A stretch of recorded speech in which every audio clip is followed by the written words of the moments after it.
Mic check, testing 1, 2, 3. Mic check, testing 1, 2, 3. Is this thing on?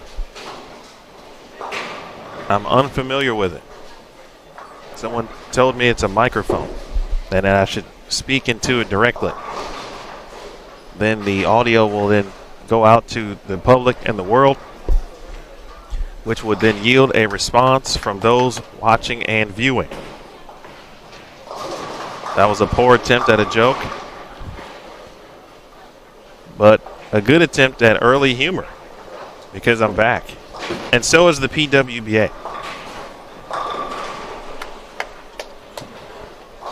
We are live from East Hartford, Connecticut at Hall of Fame Silver Lanes. I'll tell you a funny story in just a second. But Hall of Fame Silver Lanes is where we are. Again, second consecutive year for this event, 2019 edition. Appreciate all of you tuning in here on Bowl TV for the first of 3 Elite Field events on Bowl TV in the month of August. And, of course, our final 2 events, the final 2 majors in September, the Cubica AMF PWBA Players Championship and the PWBA Tour Championship. Neil Williams Jr. here with you along with Brant Houghton. Brant on site this week and will be, I believe, for the next few weeks. Our maestro, he'll also, of course, be heavily involved in our event setup and creation as he has already done so. Aaron Smith is here this week. A.A. Ron, where are you? A.A. Ron? Well, A.A. Ron's actually just down the way here, prepping some stuff. Curtis Von Kruger is back this week and for the rest of the season. We will see all of his great work on Bowl TV as well as our social media channels. Daniel Farish is also here. Many of you got a chance to vibe with him at Junior Gold, as well as the Open Championships, if you followed there. The Open Championships Facebook group, for example, as well as some Senior Masters coverage, Super Senior Classic on Bowl TV. Daniel will be with us through the Players Championship to provide some additional assistance in my absence.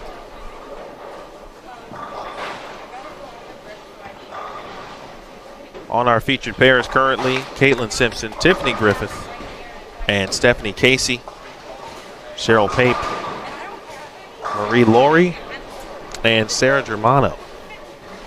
4 channels this week will be on the low end. We've got the low end covered here. This is a 52-lane venue.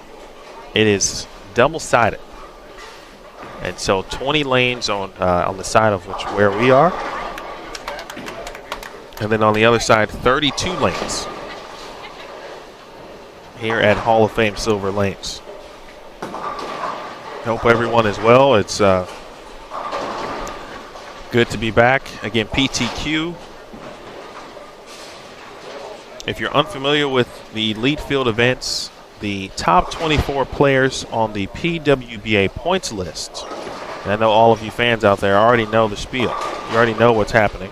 But for those of you who may be checking in for the first time and are wondering why there is a PTQ, the Elite Field began last year in 2018. Again, top 24 in points after the U.S. Women's Open. Those 24 players essentially earn exemptions into the Elite Field events. And so those top 24 basically get a check. They still have to enter the event, pay their entry fee, but are essentially awarded the minimum that you can earn in the 32-player field. I mentioned, of course, 32 players. We need 8 additional players to make up that 32-player field. That is where the PTQ comes in. 8 players generally will advance. Today, actually, there will be 11 players who will advance to the 32-player field. Anyone from the top 24 who does not compete in a particular week, that spot will go to the PTQ. So today we'll have 11 spots available for many players who are full-timers, many who are local, and certainly those who are part-timers as well.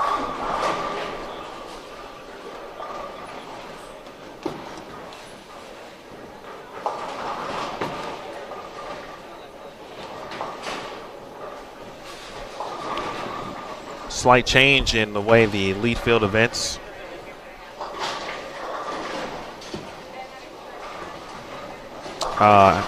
take place this year. Last year it was, if you made the top 24 at the U.S. Women's Open, you were good for all 3 elite field events. This year, the top 24 is only good essentially for the first event, which is this week.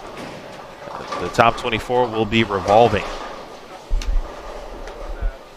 which means that if you were in the top 24 this week, it's very possible your performance and someone else's performance may adjust your point ranking. And if you fall out of the top 24, then you would bowl the PTQ the following week.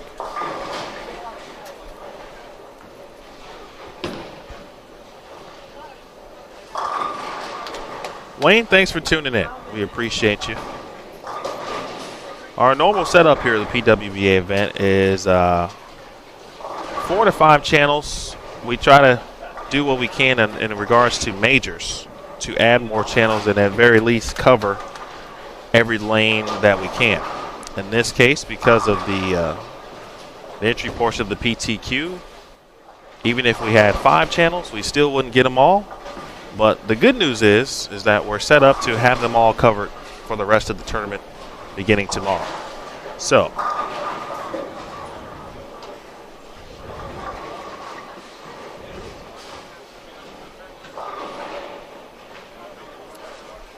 we will have coverage of all the players once we get into the 32-player field.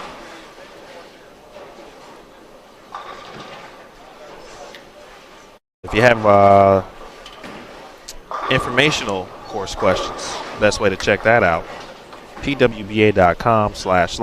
You can also check lane assignments just to the right of your side panel there.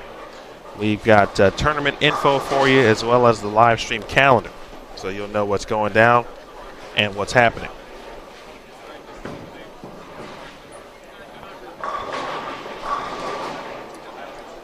Lane conditions. We will not know the lane pattern for elite field events until the TV show, which is live, by the way. That's the other good news.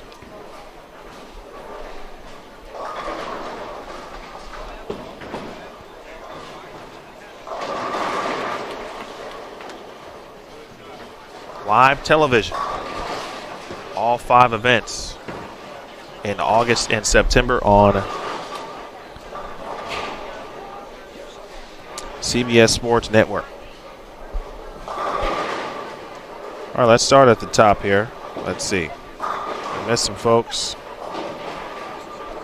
So we've got Laureen is in the building.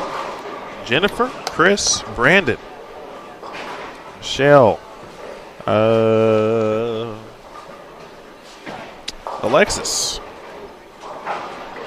Hi, Brandy Silva. Mentioned Wayne, thanks for joining us again. And for all of you who may be listening already and certainly just haven't chatted or said hello yet, we appreciate you. This is game 1 of 8.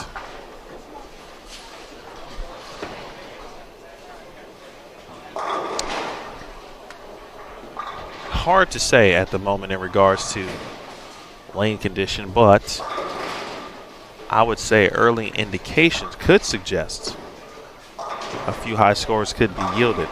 Although it looks like early on, if you get it right, doesn't look very good from that standpoint. Not much friction to the right today. Michael is checking in. What's up, Michael? How are you?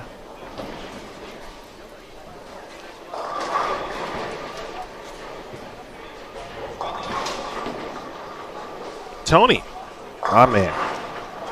Tony is checking in from New Jersey.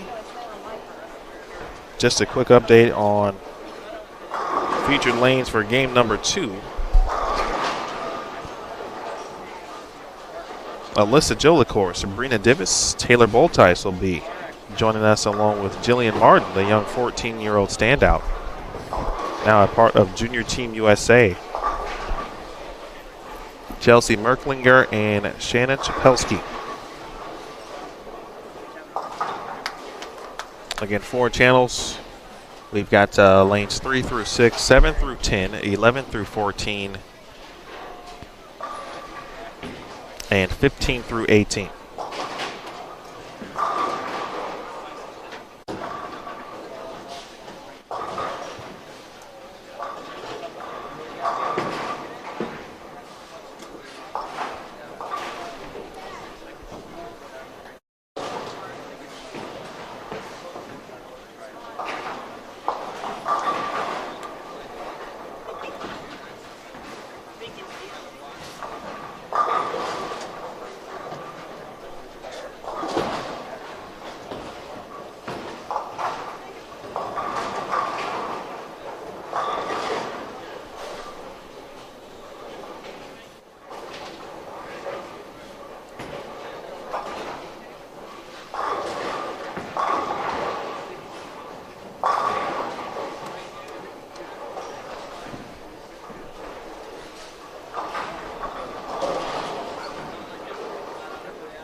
Alan, hello to you as well.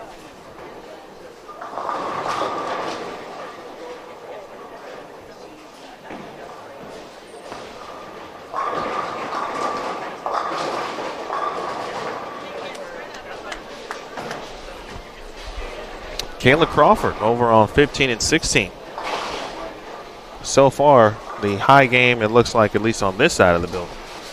266 for the, I believe she just graduated from St. Ambrose University, bowling the PTQ this week and already off to a very good start here in game 1. Mentioned some of you have been chatting about some names, notable names, certainly bowling the PTQ, and it certainly is a topic of conversation, obviously because of the format, but also the names, of course, who are just outside of the top 24 coming into the elite field events. Of course, USBC Hall of Famer Kelly Kulick, as Chris mentioned, did see Jazrael Tan, of course, is bowling this week. Specifically the PTQ. You saw Shannon Sellens, who made the show at the U.S. Women's Open. Of course, Shannon is not a full-time member, and so doesn't bowl enough and is not a member to earn points on a regular basis. So she is bowling PTQ. Young Lauren Pate, of course, Daria Payok, Kayla Bandy. One thing to keep an eye on with Daria, she was in a similar position last year. Just missed the top 24, came out, led the PTQ, and actually I don't remember if she led the PTQ, certainly advanced, then went on to lead the tournament and ended up finishing second to her good friend Diana Zavyalova at the St. Petersburg Clearwater Open last year. That was our first elite event in 2018. Stephanie Casey had an opportunity to get into the 240s with 2 in the 10th, and instead met with trouble. 410 on lane 12.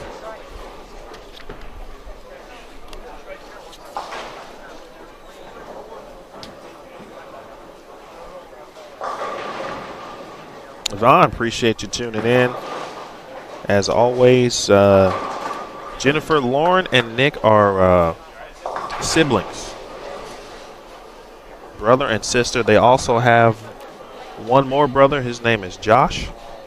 Lauren and Josh are twins, and the younger siblings of Nick, who, by the way, congratulations to Nick Pate, won the gold medal at the Pan American singles event at the Pan Am Games, which obviously is no small feat. So that is certainly an impressive feat, and a heck of a young player, and the entire Pate family. We mentioned Lauren, Josh, and of course their parents, Debbie and Mike. Excellent work. We'll talk about Pan Am Games because many of our PWBA players and standouts were successful there as well. It should be, we've got a good week. This should be a very good week. It's going to be telling because of what's at stake. Obviously, week to week, the top 24 can change. That's something we'll kind of keep an eye on as we go along. And we're not even obviously into our main field as of yet. So we've got some notable names to keep an eye on. You guys are already, of course, doing that. And you guys are smart. You know what you're looking for. You know what you like, certainly. Sometimes I ask that question, like Coming to America. Right? It's probably my favorite movie of all time. But it's like, hey, I know what I like. And I know you know what I like because you were trained to know what I like. But I want to know what you like. And you guys already know that. So.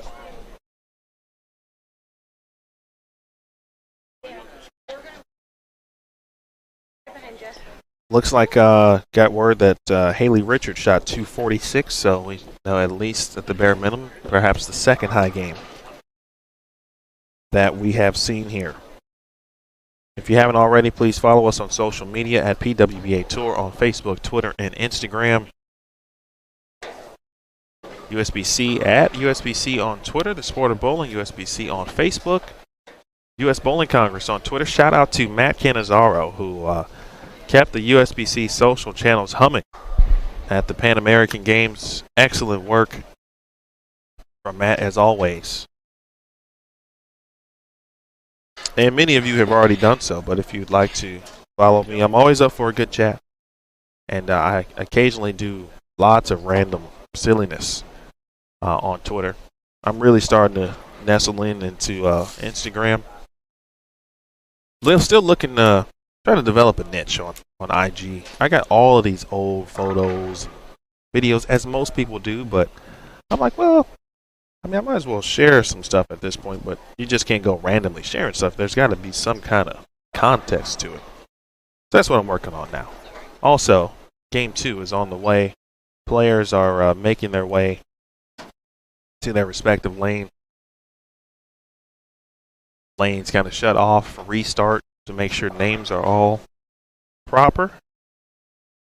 You know, Brandon, it's funny you mentioned that. On the way over, I was pretty upbeat. I was like, oh, okay, this is gonna be a good day. You guys know how I roll, like, especially in a long day. You know that you got to pace yourself. Can't utilize every portion of energy that you have. Having said that, I'm feeling pretty good.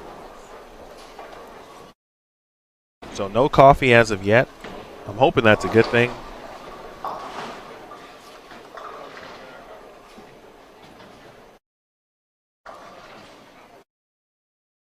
Although I will say, first stop off the plane, there was a Dunkin' Donuts stop, and I recalled it from last year at the airport here in Hartford. 2 airports here, by the way. We went to a restaurant called the Flying Monkey Grill, just down the way. Excellent food, and it's right by, I believe, one of the smaller regional airport here. Nonetheless, I did get some coffee yesterday, but it was necessary at that point. Had an early flight from Chicago. By the way, someone asked me about, there it is. Brandon asked, I knew you had asked before. Shanice is doing quite well. The update there is, for those of you who don't know, my wife is pregnant. And this is all but likely my final event for at least a few weeks. And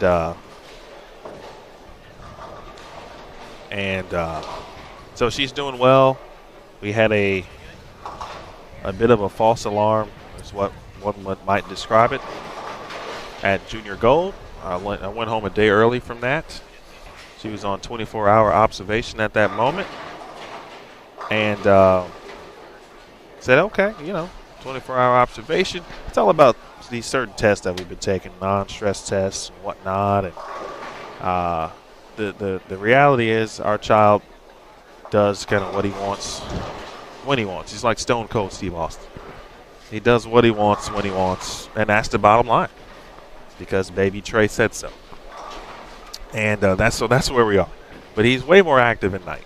And so these tests, want to test his heart rate stuff, and his heart rate's great. They just want to make sure he kind of gets over those baselines. So any additional movement is very good. So we tested the theory. This actually passed Monday. Hey, let's test him at night because he seems to be active. Guy was off the charts. So she's doing well. All is well, but, from precautionary standpoints, if anything looks awry, it could be earlier than what we think. Well, it could have been 2 weeks ago at this point. So that's where we are. But all is well. He is going to come out when he's ready. I've learned that. This has been an eye-opening experience on many levels, and the best part, it hasn't even taken place yet. So, yes. That's how you start a show right there. I just compared my son to Stone Cold Steve Austin. That might have been the greatest line I've ever said in life, and I'm going to need to put it on repeat. Game 2 is underway, and officially to welcome my main man, good friend, and now a colleague, which is interesting, the history that we've had, and it only continues. Daniel Ferris, welcome to the PWBA on Bowl TV. Thank you very much, Emil. I'm glad to be here. Glad to be back in the saddle here on Bowl TV. I mentioned Daniel, of course. Did some senior masters work, Super Senior Classic. Yeah, Super Senior Classic on Bowl TV, and obviously spent 3.5 months, 4 months at the Open Championships in Las Vegas with Matt Cannizzaro. Daniel will be here. You also obviously were at Junior Gold as well, helping us out and taking care of some business. So I'm going to ask you right out in front. You had a chance to look. Obviously, we don't know the pattern. We don't know any details. Right. But from your keen eye, because one of us in this table is a former Junior Team USA member, and it is not me. But from your vantage point right now, what are you seeing? I'm seeing a lot of these women play a break point out around 7-8, 9. If you've got some hand and you hit 6, the ball's going to wiggle. You might get it back to like a half pocket swisher pocket type deal. But anything right of about 6, unless you're heavy-handed, like you said earlier, if you get it right, I wish the ball the best. Blessings. Yeah, it's going to find the 3-6 pocket pretty good. I was looking at scores that first game, and from what I could see, minus some of the screens that hadn't come up yet, there was maybe 3 pair hadn't come up yet, but Kayla Crawford with that 266 was high, looked like to me. The next highest score I saw was in the range of 218, a couple 218s, 219s out there, but nothing in between Kayla at 260 and about 5 or 6 scores in that 2-teen range. And all in all, I counted 11 scores over 200 with 3 pair yet to come up for game 2. Yeah, there was 1 pair that was behind, from what I understand. So, depending on how behind that pair was, that will be our score delay. So, once that is updated, we'll certainly keep you in the loop. Many of you already know. They are in 10th frame right now. There you go. Many of you already know where to find that information. If you don't, you can find it at pwba.com/live. You can also check out the 3rd tab if you're watching on your desktop. 3rd tab on the sidebar for your tournament information link. If you're watching on your mobile device, your tabs and channels can be found in the top right corner by clicking the old gearbox there. There's Jillian Martin, off to a good start here, game 2. Mentioned Jillian. She bowled the U.S. Women's Open PTQ and nearly made it, just a few pins shy of advancing to earn a check for that week. And looking to do the same here, obviously, this week. Mentioned her age. I'll say it again, 14 years of age. This year actually bowled up 2 divisions at Junior Gold to attempt to qualify for the main Junior Team USA squad. There are now 3 Junior Team USA squads. The what we would call, I guess, the main, so to speak, or really is kind of the U18s, if you will, because the advent of the U17 division at Junior Gold. There is a U17 Junior Gold Junior Team USA developmental team, as well as a U15 developmental team. Jillian Martin qualified for essentially the U18 squad, the main Junior Team USA. Excellent young lady. I think some of the viewers certainly remember her from the U.S. Women's Open PTQ. One of the, all of the superlatives, the bright futures. I mean, every cliche you could name, but she can just flat out play. Well, and it was fun to watch her. The week that my girlfriend came and visited me in Las Vegas was the week of the Women's Open, and we went over to Texas Station to watch some of the final day of qualifying. And I knew the Jillian Martin name, but I didn't know where I knew it from. And we watched her. She was trying to strike out for 250, I think, that last game. She got the first one in the 10th to get in the 240s, and like you said, missed cashing by a couple. Yep. But to watch her throw those back 6 or 7 strikes to get there, it was obvious. Anyone you don't have to have an eye for bowling talent to see her and know that she's got what it takes. You just have to be someone who can watch bowlers. And you can tell that she knows what she's doing out there at such a young age. And a bit of a rough start game one. I don't know if it was just nerves or, it's not knowing the pattern can throw a curveball at these players. But as you mentioned, spare double to start game two. She's back on her feet. Taylor Boltice, who had a very good week just recently at the PWBA striking against breast cancer mixed doubles event. She is on our pair, another quality young player, one to keep an eye on as well as you get into what you will see for not only the rest of the season, but certainly the future of the PWBA. There's Martin. All right, so Jillian with a 3-bagger. Meanwhile, 4 in a row from Sabrina Divis. And Sabrina, in previous years, has been more of a full-time player. The last couple, she's been more on the part-time side as she pursues her graduate degree in studies. She was is a special education teacher and looking to add some education and some degrees to her resume. And so she is back this week bowling the PTQ and already with some success here early on in game 2 with 4 in a row. Always talk about Sabrina's game, and you'll see it here momentarily, but generally, I won't say generally, but in many cases, the less moving parts, the better from the physical standpoint, and Sabrina would certainly be in that class. So very simple from start to finish, and the results generally are positive.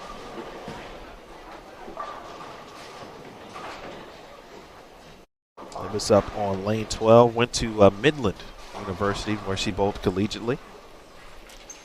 Bang. Oh, just like that. That's a 5-bagger.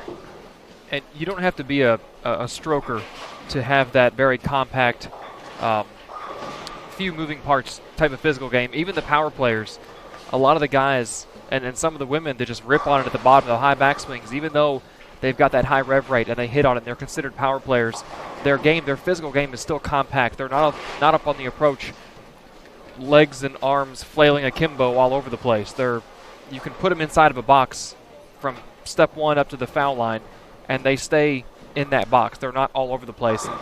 So that concept translates not just from the stroker game, but to the tweeners and the power players. It's interesting, and you mentioned the power players, because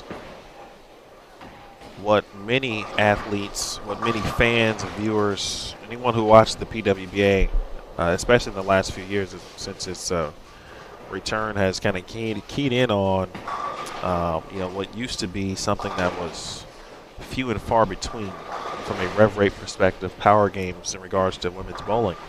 Now, we can go right down the line in regards to rev rates. I remember having a good conversation with Steve Jacobs about that at the U.S. Women's Open, talking about highest rev rates on this tour, but the keys are still the same, as you just mentioned.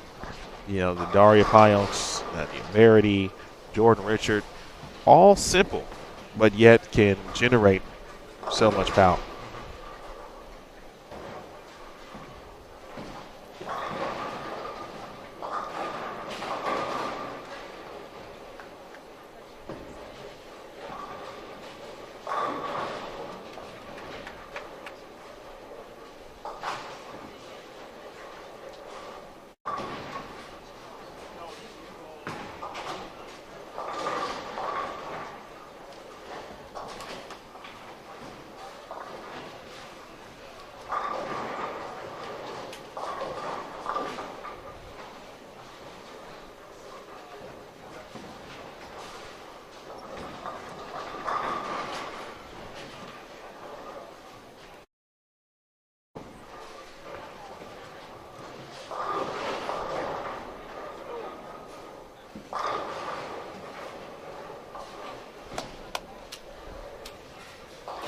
Six in a row for Sabrina. Jillian Martin has continued as well.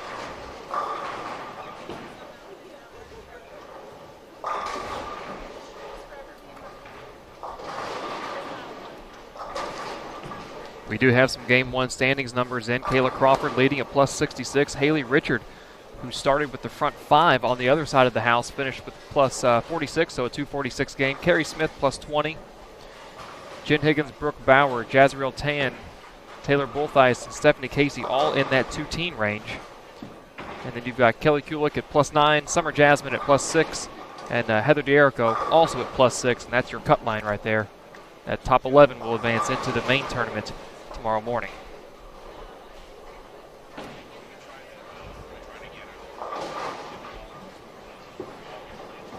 $15 total players were even or better that first game. Just outside the cut line, Jennifer Fitz, Marianne Lauren, Sabrina Davis, and Shanna Chopeski, all at plus 1 or even. Again, that number this week is 11. So that means 21 players who did qualify as elite for this first event. 3 aren't able to compete, and those spots go to the PTQ. A couple players, some notable names. I saw Caroline Lagrange is bowling this week. She got off to a really nice start in the season, and then some struggles, missed an event.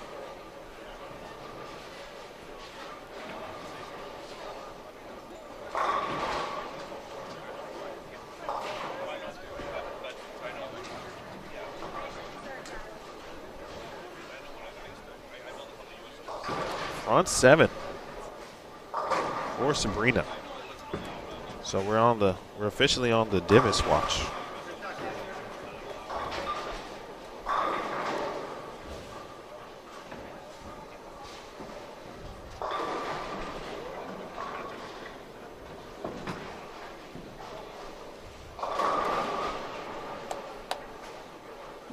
Right next door, Jillian Martin looks to be a little more comfortable on this pattern. Spare 6-bagger here in game 2.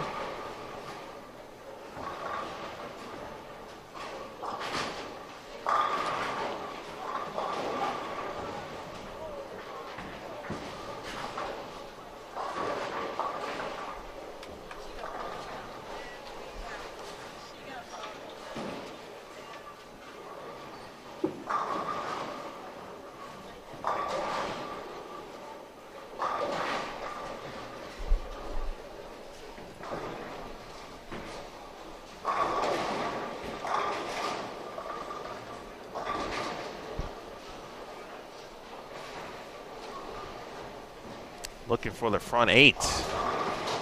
And maybe just a touch quick.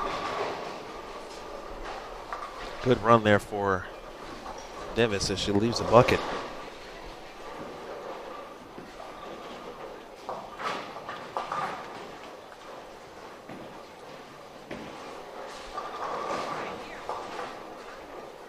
Saya checking in. What's up, Saya?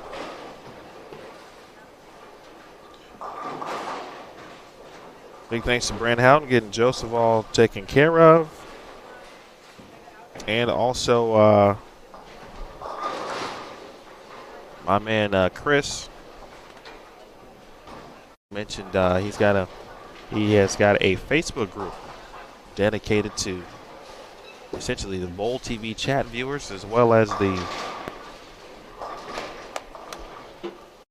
PWBA viewers. So check my man Chris out.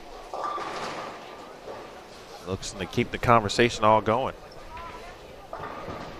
Daniel went down the list of leaders, where we stand right now. And Jillian Martin looking to make the climb again. Led qualifying at U20 in the U20 division at Junior Gold to make Junior Team USA.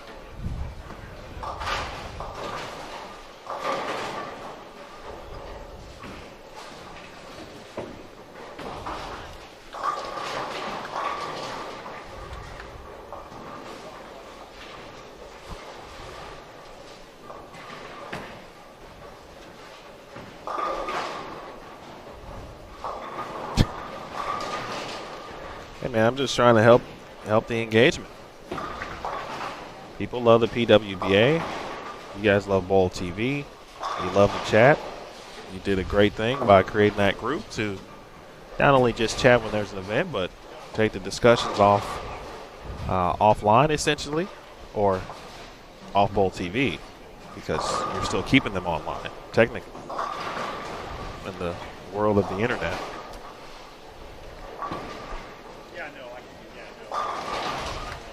But we appreciate all of your viewership, Chris, and everyone else. I too, not only do I appreciate it, but the family element that many of you have created within Bowl TV is pretty dope. I mean, I can tell you just in my short time being on Bowl TV, whether it was at Junior Gold or this week, or going back to, I guess it was late May at the Super Senior Classic, I've seen a lot of the same names watching on Bowl TV, which tells me these aren't just people that are watching a friend of theirs at the PTQ or their kid at Junior Gold. These are fans of bowling, like you said. And it's almost kind of a family. If the same people are there talking, you get to know them. You know, you're kind of disclosing what's going on with your life and with you and Shanice. And it's, yeah. I mean, that I tell you right now. Back in my, I am normally a very private individual. Daniel's known me for a very long time, so I have to get really close to you personally to be able to just openly talk about whatever. Mm-hmm. Part of that now for me is understanding that, you know, people actually now recognize that it is, you know, and I'm not saying it because I'm cool, but just simply on the matter of, hey, you're on Bowl TV. You know, so it's like, okay, well. And then we've got folks like Chris, Michelle, and Brandon, and Jennifer, and everyone else who is often chatting every week. And so at that point, and I also like to make this, as people know, like a very much like a show. And you used to work in radio, so you understand the host-listener relationship, and that's how I treat this. You know, this is, I'm not necessarily the host, but in some ways I am. And the viewers and the host should be, hey, I should be able to tell you what's happening. Well, in a way, you're the voice of Bowl TV, of the PWBA. Yeah. I mean, not in a way. I mean, you are the Some voice. people say that. And I've said it. And every radio show that I've ever worked has its core group of listeners, their regulars, so to speak. The people that might call in every day or text to the text line, or you see their names entering contests and stuff like that. And I can tell you just in the short time I've been here, Chris and Brandon are two of the names that I openly recognize. I'm like, hey, I saw those guys at the Super Senior Classic feed, or Junior Gold, or this or that.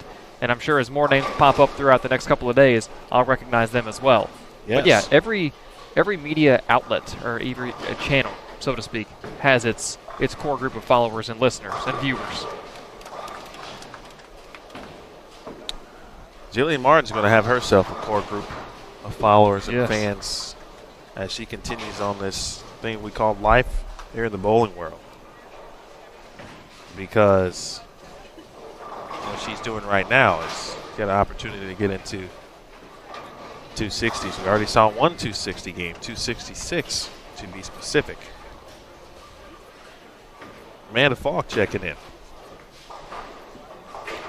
from Tucson. Is it, what's the temperature there, Amanda, this morning? I know it's still a bit early. Martin, open hand at the bottom. High flush gets the 7 out. And Sabrina Davis about to step up here on lane 11. Couple in the 10th, and she will be in the 270s. Volt ice. Not a bad game there for Taylor, 194, but again, you can see it. If you get it right, maybe a touch quick, too fast, it's going to be tough to return.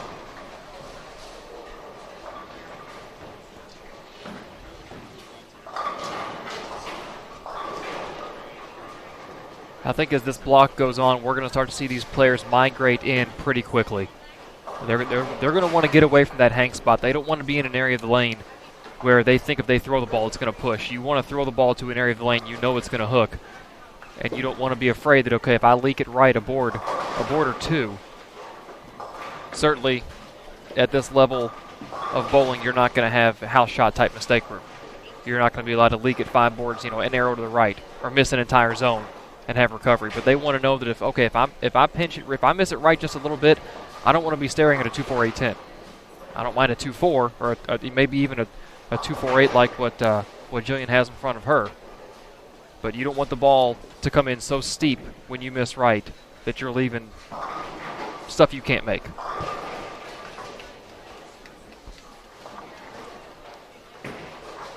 There'll be a couple of 250s for Martin and Davis, respectively.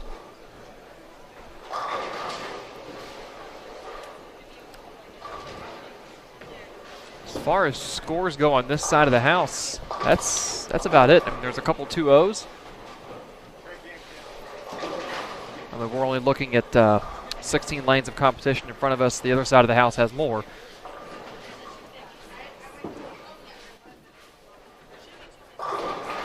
Only 2 games over anything in the 2-0 range.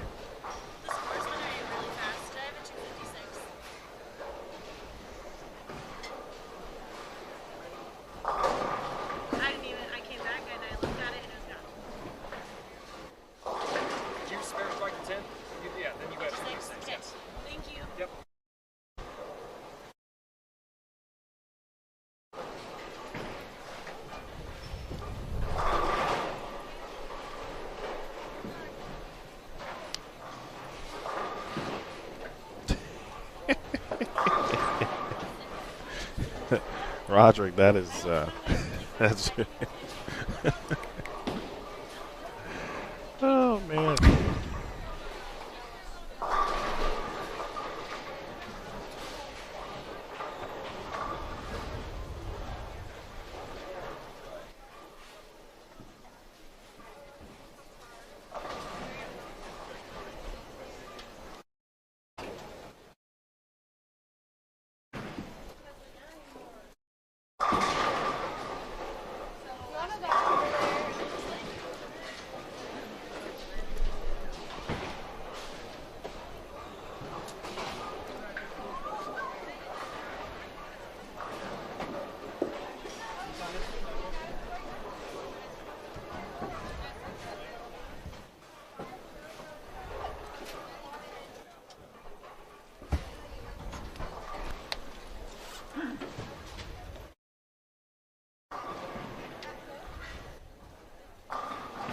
All right, game 2 on our featured pairs officially in the books. Again, good stuff there from Jillian Martin and Sabrina Davis. Game 3 is on the way.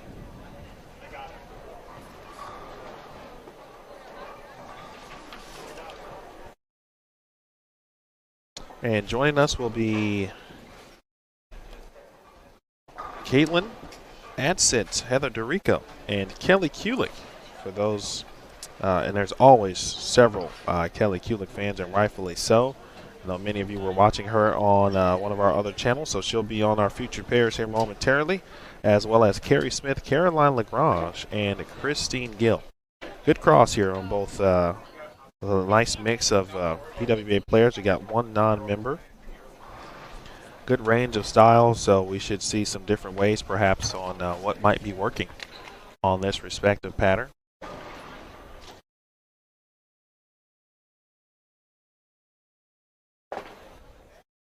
So Daniel, while we have a moment, and while I find some things that I need before Brant Houghton becomes irate and just storms out here and tells me, God, what are you doing? As I told him this morning while providing instructions. On our way to the bowling center. I will say I'm going to miss some of these interactions that we have often. I don't want to say it like I'm going away for a long time because I don't plan to be. Right. But, a few weeks out of the loop feels like an eternity, especially when you're on tour, when you do it every single week for, 3 months. Well, and I liken what you're doing to back in the day, and even still to this day, when you've got beat reporters for, let's say, baseball teams. They travel with those baseball teams, whether it's AAA, Major League, any sporting franchise, and you travel with the team. The players on those teams they're not players to you anymore. They're just people. When you're around them more often, they're just people.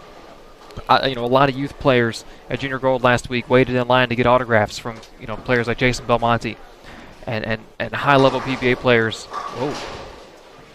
Christine Gill spins the 5-pin out on 14. But the more you're around them, the more they just become people and, dare I say, friends. So, yeah, being gone for 2 weeks, these people that you've traveled with for the last X amount of years, and I don't know if you've missed any weeks in the last couple of seasons due to anything, but, yeah, being away for a couple of weeks, I can understand how you would feel that way. Yeah, I only miss events so far in my history due to extreme life events. Okay. All right. I missed the Tour Championship in 2017 to get married. I think I took there was 1 week off last year in Harrisburg. I was at someone's wedding. Obviously this year will be a few events because an extreme life event of childbirth. Right. Other than that, I'm generally around. I think early on we did and we didn't have, I guess, everything else that we also do outside of the PWBA. There was some time where we could try to get, a break or two in there, so to speak. Here's an event off or two when we can, but, there's literally so many events, whether it's, again, PWBA, Matt just was at the Pan Am Games then he's going to the Dominican Republic in a few. So it's like, when we look to, hey, everyone's at a respective event because we're just busy. It's a good thing because there's generally a lot of great bowling going on wherever we are. So we get a chance to bring that to you, whether it's Bowl TV, whether it's social media, whether it's bowl.com, whether it's pwba.com. Good shot there from Kulik to start. She shot 2-0 the first game, and she's minus 38 coming into this game. I think one of our chat members said she had struggled on her last pair. And this, I think these players are going to want to chase this pattern in. It seems like even if you've got some hook in the middle part of the lane, when you get the ball right, if you're playing a break point further right, the ball's lazy down lane. We saw Christine over on 14 kind of spin that 5-pin out. I saw Jen Higgins on the other side of the house hit the half pocket and almost leave a 4-8-10 on a half pocket shot. So you're going to want to move left for two reasons. One, to try and find some more hold in the middle of the pattern, whatever's out there, and then to find some fresher back ends and some down lane motion, because it appears that unless you're throwing something that's a little earlier, maybe a solid symmetric that's going to rev up earlier and hook a little sooner, if you're throwing something that wants to labor down the lane and wants to lope down the lane like an asymmetric, a big asymmetric, you're going to want to get left with those because they're not going to turn the corner from far away from the pocket out around 6, 7, 8. You're going to want to be further left than that. And these players should chase that in.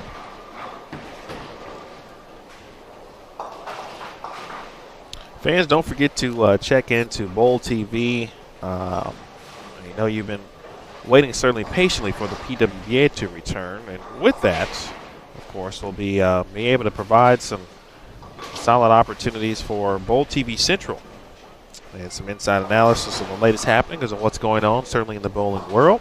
Be sure to listen in to Bowl TV Central, where we generally recap, preview what's going on in bowling. On the PWBA scene, of course, we tend to make it more of our on-the-road Bowl TV Central segment. So we'll see what that will present in the last couple of weeks, of course, as we move towards the end of the season. Some of our Bowl TV Central bits this year, of course, we went mini golfing with Dasha Kovalova. We had a nice tour given by Liz Colkin at the Nebraska Bowling Facility. Good sit down with Brianna Cote and Danielle McEwen, for example. So we look forward to bringing you some more PWBA on the road and Bowl TV Central items here on Bowl TV.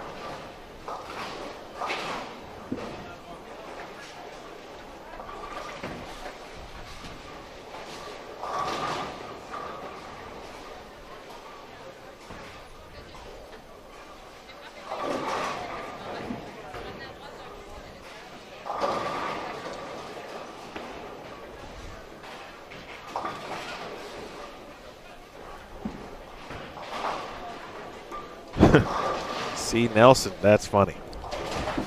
I was waiting. I just saw it. I got a feeling you might be willing to miss, let's say, those two events, but I don't know if your better half. I'm just not even going to address it just in case she's watching or listening. Would allow that. See what I'm saying? That's what you call learning. That's called an experienced married man right there. It may only be 2 years in September, but you were wise beyond your married years, sir. Yes, because one is that we've been at it for a very long time. Yes. Minus the actual license of marriage. So it wouldn't shock me if she is watching right now. I'll be checking in here momentarily anyway, just to see how all is doing. I mean, when I met you 14 years ago, y'all had been together 15 years at that point. So yeah, sounds like an exaggeration, but it's pretty close.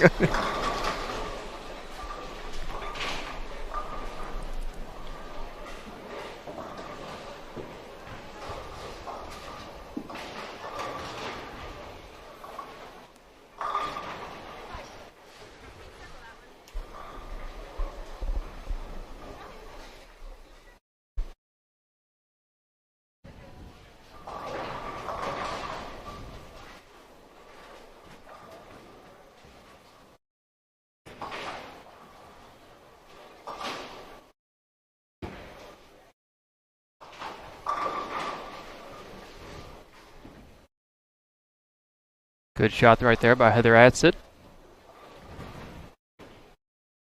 After back-to-back opens to start in a rough 4.79 in the third, she stuffs that one in the fourth.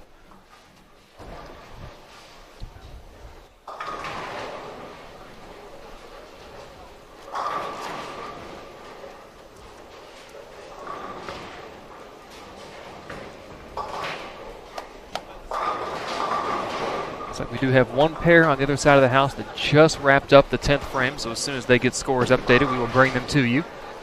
Of course, 8-game block here at the PTQ this morning, in the middle of game 2 as we speak.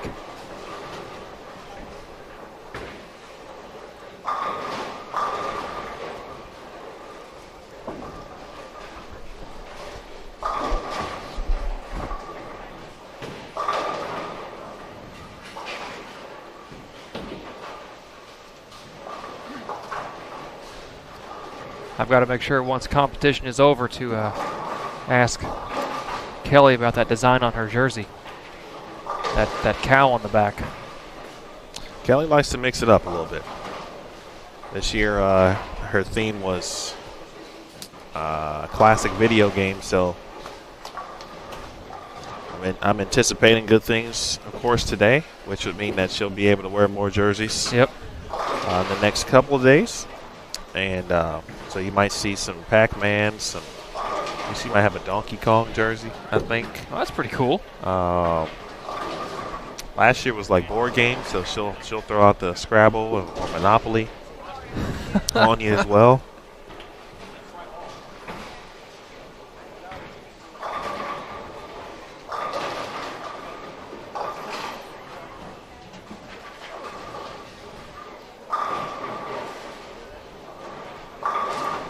Outside of just being more comfortable than a traditional cotton polo like what we used to wear back in the day. One of the great things about these type of jerseys, no matter who you get them from, is that the level of creativity that a player can show on their jersey, the different designs, logos, artwork, font on the name, and everything. I saw, having watched over 4,000 kids at Junior Gold and all the kids that rotated through Thunder Bowl, it was really cool to see some of the designs they all had.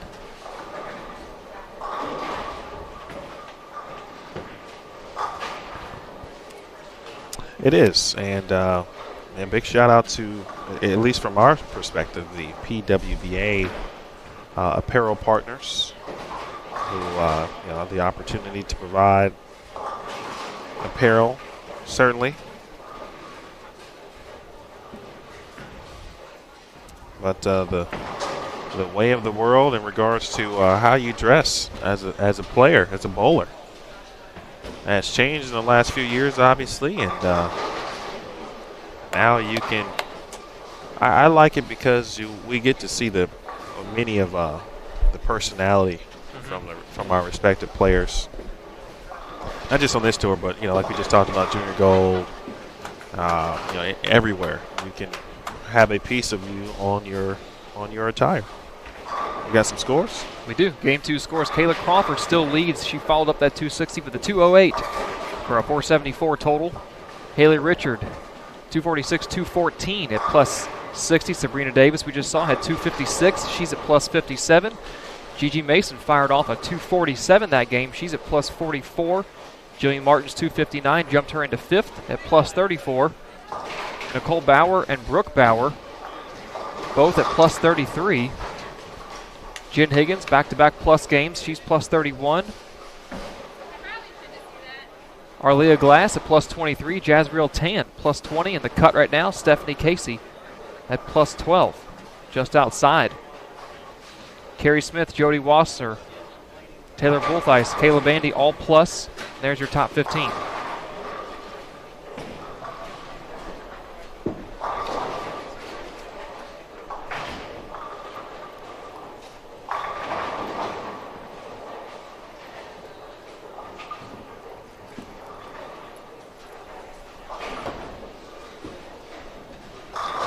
Heather DeRico, let's put together a 4-bagger, while Kelly Kulik looking to make it 3 in a row here on lane 12. Kelly 209, 153 the first 2 games.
Rob McCabe checking in from his post, volunteering inside the building. Appreciate Rob and his assistance this week. He did the same thing last year as well. Talk about someone who knows and keeps up with the PWBA like many of our viewers do. Rob generally is all about taking a look at the numbers and potential scenarios and situations. It's fun talking to him sometimes. I would place myself inside that category. I'm very much a numbers guy, and not being able to track numbers myself, having to wait, kind of gives me anxiety. Although that's the way of the world. You can't have everything when you want it.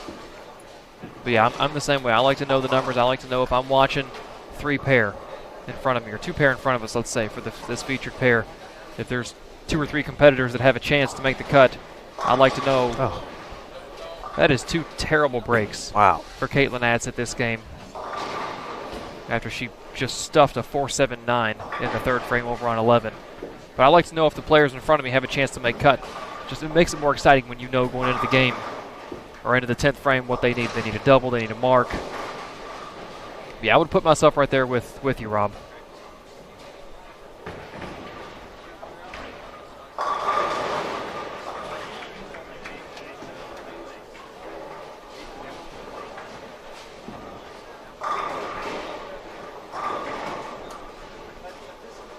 PTQ also about giving local players an opportunity, and not that they can't go out and bowl an event elsewhere that is not in their regional area, for example. But if it is in their area and at a pretty low cost from an entry perspective for PTQ at $100, it's a good way to test your skills, and if you make it, you got yourself minimum 1,200. The other opportunity this week for players in the area is the regional event. So we've got PTQ, good shot there from Kelly. PTQ, of course, our normal qualifying. We'll get into the round of 12 on Saturday. Then the TV finals Saturday night. Also the Bowl with the Pro tonight as well. That's at 7 p.m. And then the regional Sunday morning. So lots of bowling, full weekend here at Silver Lakes.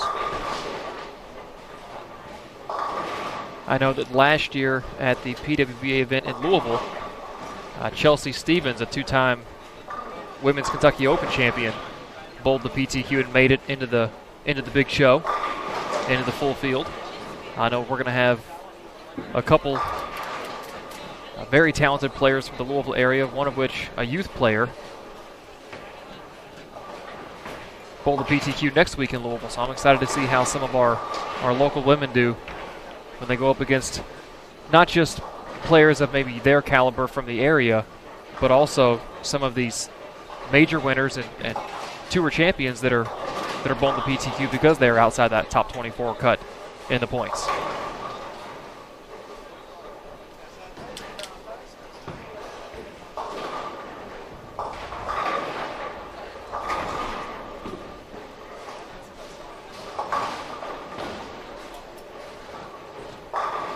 Down on our 15 through 18 channel, Lauren Hoffman started with the front 6, has went spare strike, spare since. She's stepping up in the 10th with a chance to shoot 259.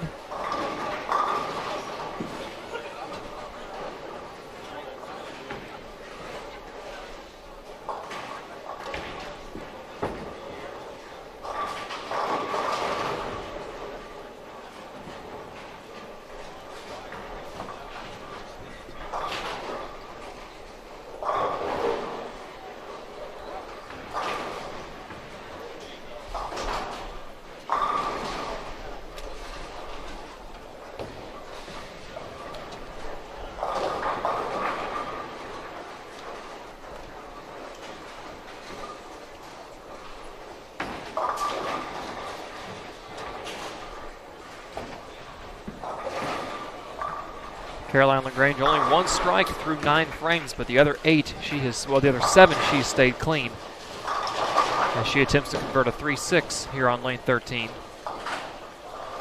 It's one of the most important things I learned growing up is that, you've heard the phrase in golf, drive for show, putt for dough. Well, it's very similar at this level of bowling when it comes to a spare game. Being able to strike is great. It's very important to string strikes, but if you can't clean up the frames you don't strike, you need your spare ball to keep you in contention. And that's exactly what she's doing. Minus coming into this game. Still 5 games to go as she converts the 3-6. Still time out there to get a couple plus games up on the board.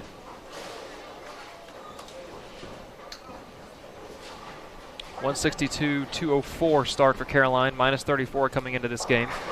So she's still got time to get up there. The cut's been consistent. After game 1, it was +6. After game 2, it's +12.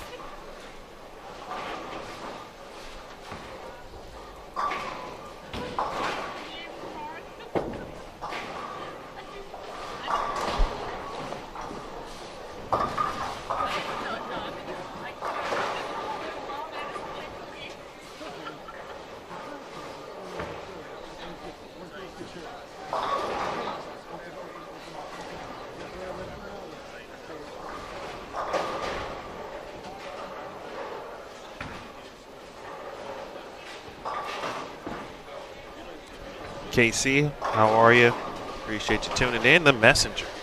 Message. That's huge right there. I was going to say, boy, if she had left another 8-pin. I was going to feel bad. Daniel, and you don't know, this is our first opportunity together. And you may have listened every now and then. But I do have I hate to use the word hate, unless it's the player hater's ball. Because hate is such a strong word. Hate, hate. But I'm likening 8-pins and 9-pins to hate. I don't like them at all. And the good folks know. All up, hashtag team no 8-pin. Well, you take that and you run with it. I believe that a stone 8-pin is the only truly bad break in bowling. Any other single pin you leave on the back row, whether it's it's a high flush leave, you can find a way to critique that shot. But a stuff 8-pin, there's not much you can do about that. And in my not so professional opinion, Kelly has got to make a ball change. Since she moved in with that ball, she's hit the pocket. She wrapped a 10 in the third. That's at least 2 flat 10s I can count throwing that ball. It's given her the motion she needs for about 50 feet. But down lane, she is not getting what she needs to carry it out. Chris, Danielle, 192.02. She's -8. Sitting in 20th place coming into this game.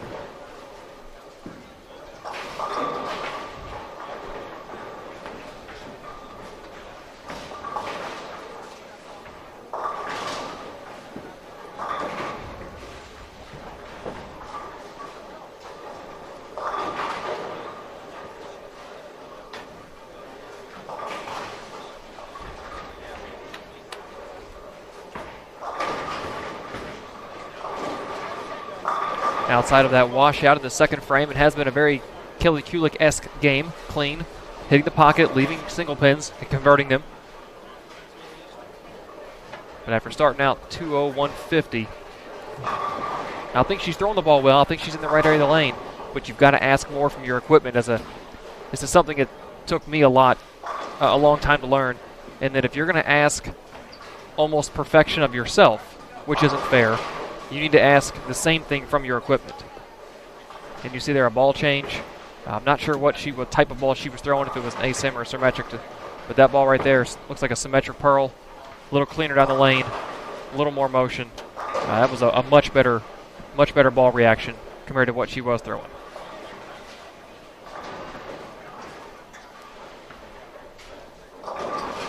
assuming the pair she's going to is somewhat similar to what we just saw in 11 and 12, I would expect a plus number. I don't want to say a big number, but a plus number and something good on the scoreboard for Kulik next game.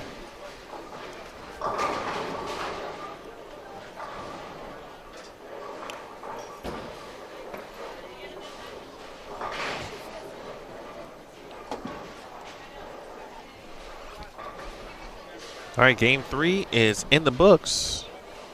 And just like that, we're nearing the halfway point here at the pre-tournament qualifier, the 2019 PWBA East Hartford Open. Many of you just asked about, or someone just asked about Ashley Scott. And Ashley will be joining us here in game number 4 momentarily. That is First Class Petty Officer Ashley Scott of the U.S. Navy. Just won a gold medal in the Armed Forces Championships just last week. Also coming up in game number 4,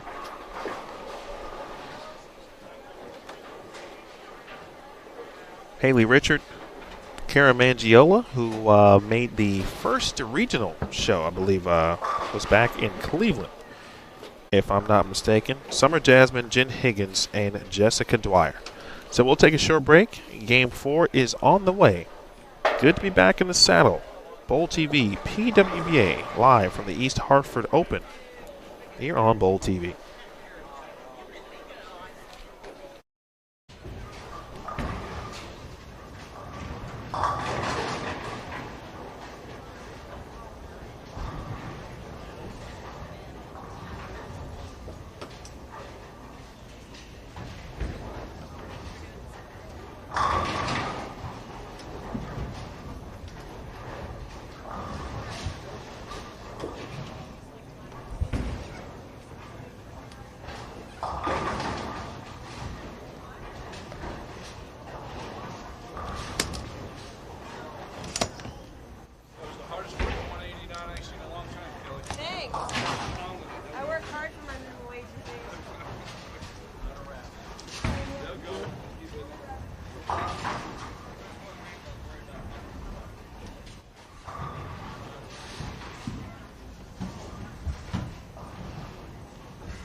Folks, don't forget the 2019 Cubica AMF PWBA Players Championship will take place in Raleigh, North Carolina, September 4th through the 8th.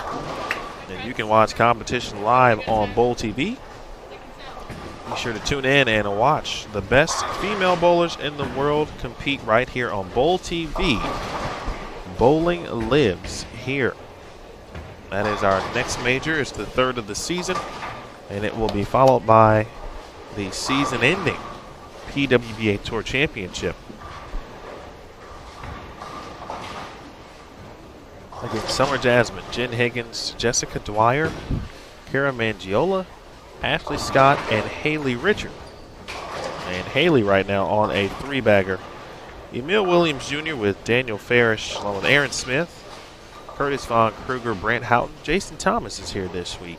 Of course, our tournament staff, Tennille Milligan, Director of Operations, and of course a USBC Hall of Famer, Kathy Wadka, here with us this week as always, as well as Kathy Kavicki.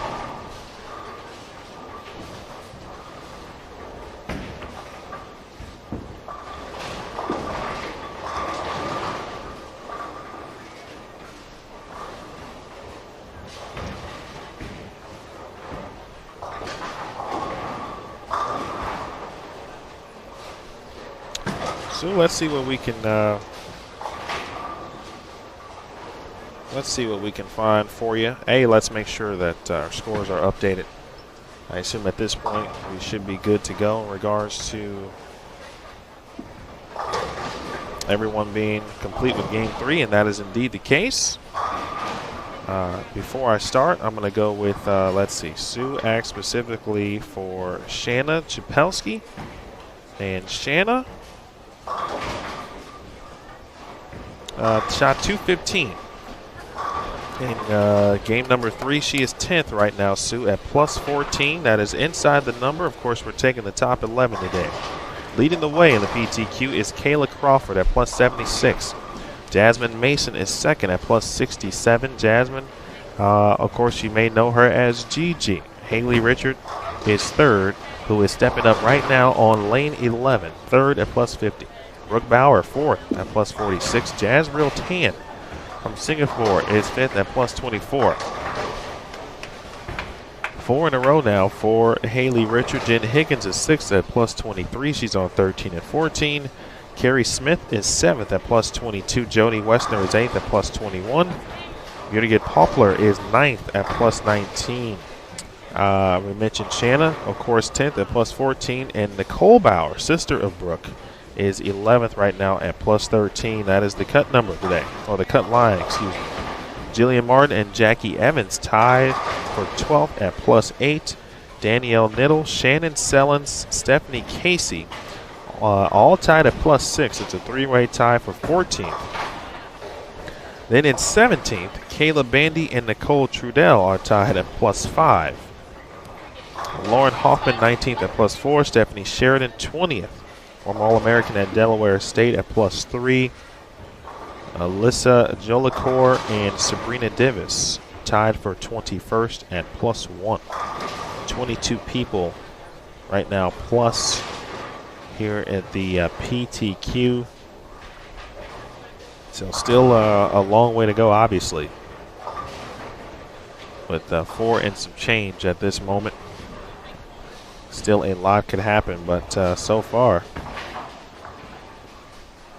I can't say nothing is surprising me yet, because you never really know what to expect. I think, in my opinion, so far from PTQs that I've seen on tour, I mean, you may expect certain names, certain players to be near the top of the standings, but the thing about the PTQ is you may not know much about the local players in the area, and that's where you may, for some people, that's where you say, well, I didn't account for this person, I didn't account for that person. All of a sudden, they've got 4 or 5 spots.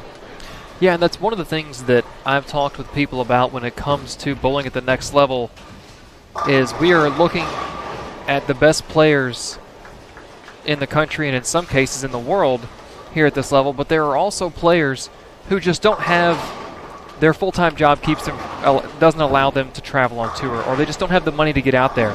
And the PTQs give them the opportunity, not just the local players who want to test their skills at the next level, but the players who know they can compete at the next level, but for whatever reason in life can't. And those are the kind of players that we don't take into account, like you said, that are homegrown, that are local, that, yeah, they might not travel out of the Northeast to come down to North Carolina or Kentucky or Missouri to bowl these events. But when something hits their area that's within driving distance, they're absolutely going to be there. And then all of a sudden, you see this name that you pop up that you don't know, and you search them on Google, let's say, and all of a sudden, oh, well, this person has 3 titles at the Women's Championships, or they've had success in college, or they've had previous success in PWBA events, and you realize that, oh, this person's a player, they're just not out there full time, so yeah, we didn't account for them, we didn't know them.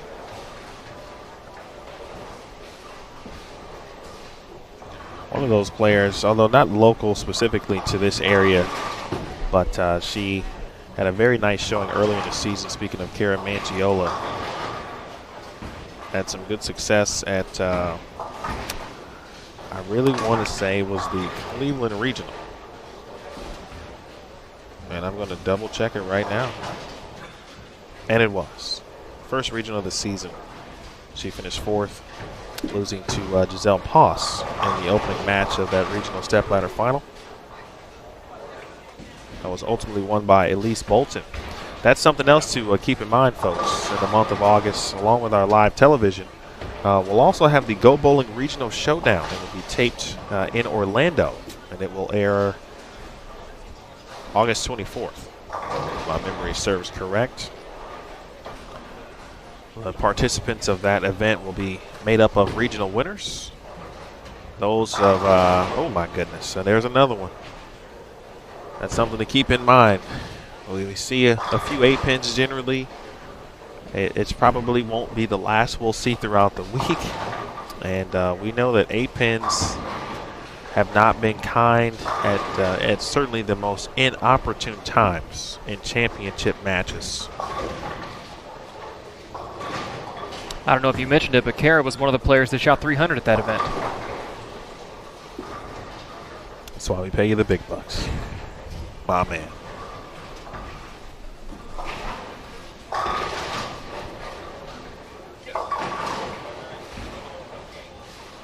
Are those tacos? I believe so. That's fantastic. Goes back to what we were talking about earlier. You mentioned it earlier. Yeah. Although it's not Tuesday. It's not Tuesday. I had tacos for dinner Tuesday, actually, back home.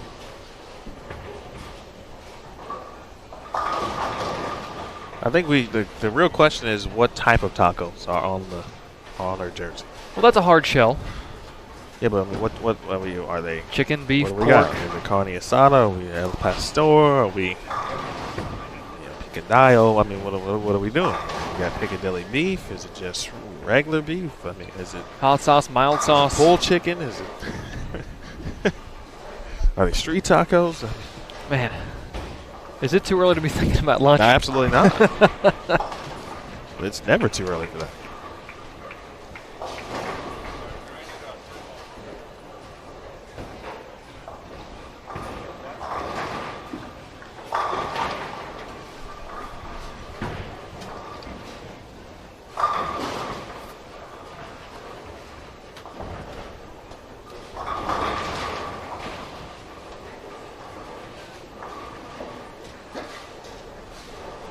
We have shrimp tacos, fish tacos. Now we'll have to get tacos today at some point. I feel like we just entered the we did conversation with Bubba from what kind of shrimp from Forrest Gump. Late tap on the fill for Haley Richard, and she gets to 205. Who asked about scores earlier? It was Sabrina Divis. She wanted to. Yes. And she was correct. The scores do change quickly. Like in the blink of an eye. Here on the monitor, so. It's Jen Higgins in the 10th frame. 181 for Summer Jasmine. Dwyer shoots 154. Got to push. And a 4-pin there for Jen. It's been an interesting season for Jen. She battled kidney infection earlier in the season. In fact, prior to the season beginning, she was really down for a couple of months. Worked her way into some physical shape to be able to compete. Had to end up withdrawing from an event from pulling a muscle. It was Cleveland, actually, because she just hadn't built up enough strength to be able to bowl. Worked her way back into shape, conditioning, strength, and certainly looks to be like herself. Had some really good weeks prior to the break. See what she can do here in this month of August. 192. Also loves wrestling, by the way, for those of you who don't know. She was on the Ryback, the big guy. How about that? Podcast. Live in studio with him as well. So we shared that on Facebook. That was during the U.S. Women's Open. So, but either check, of course, our social media, Jen's social media, join Jen on Facebook, and, of course, Ryback himself. But pretty good opportunity for her as well. Yeah, man, we've got some very versatile players in regards to not just on the lanes, but what they like off the lanes, personalities. We've got many different occupations as well, from nurses, teachers, all types of stuff. Down on 15 through 18, we talked about Kelly Kulik made that ball change and struck in the field ball for 189 last game. She can punch the 10th. She'll be up momentarily after Caitlin throws her field ball. Now Kelly stepped up. She can double the 10th over on lanes 17 and 18 to get in the 248, or get into the 240s if she can double 248, her max score. That's what I talked about after I saw that ball motion she had in the field ball on that ball change in front of us to shoot 189. I said I feel that she's going to be plus the next game. I didn't want to say she was going to put up a big game because you lose one or two hits and it turns a big game into just a small plus game. But I thought she was going to go plus, and she's looking to put something big up right here. She throws her shot in the 10th. Flushed it, puts her in the 230s.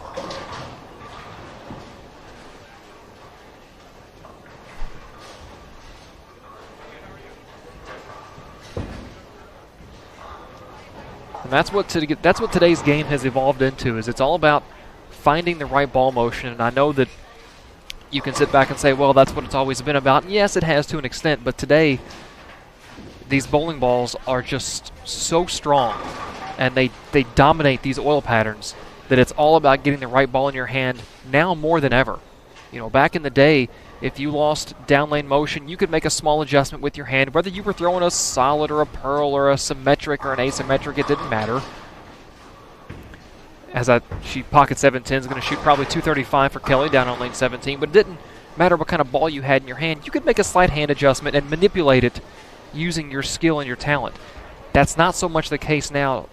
Now, almost the first adjustment you need to make if you don't have the right motion is go pick another ball out of the bag.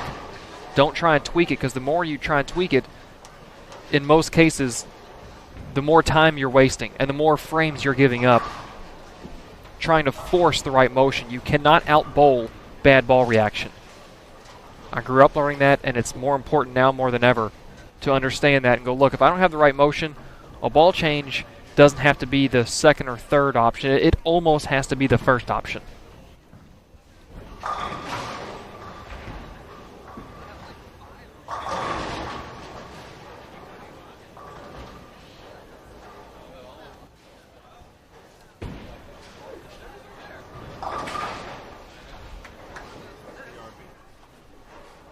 And Jennifer, to your point, as a youth player, I never took someone who threw a backup ball seriously until it was 2007 in Buffalo. Junior gold up in Buffalo in 07 is when Adam Martinez, throwing a backup ball, not only made Junior Team USA, but won junior gold.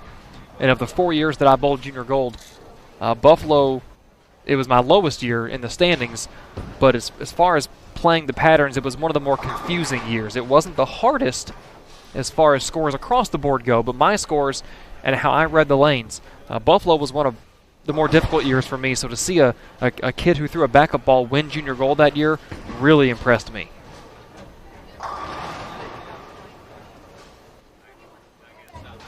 It's just next door on lane 10, Jody Wessner runs away Brooklyn for her third strike in a row, clean through 9. She can double the 10th to get into the 240 range.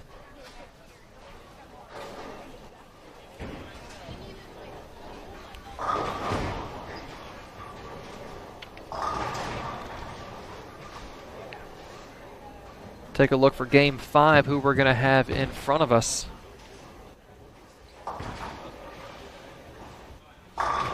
Lauren Pate,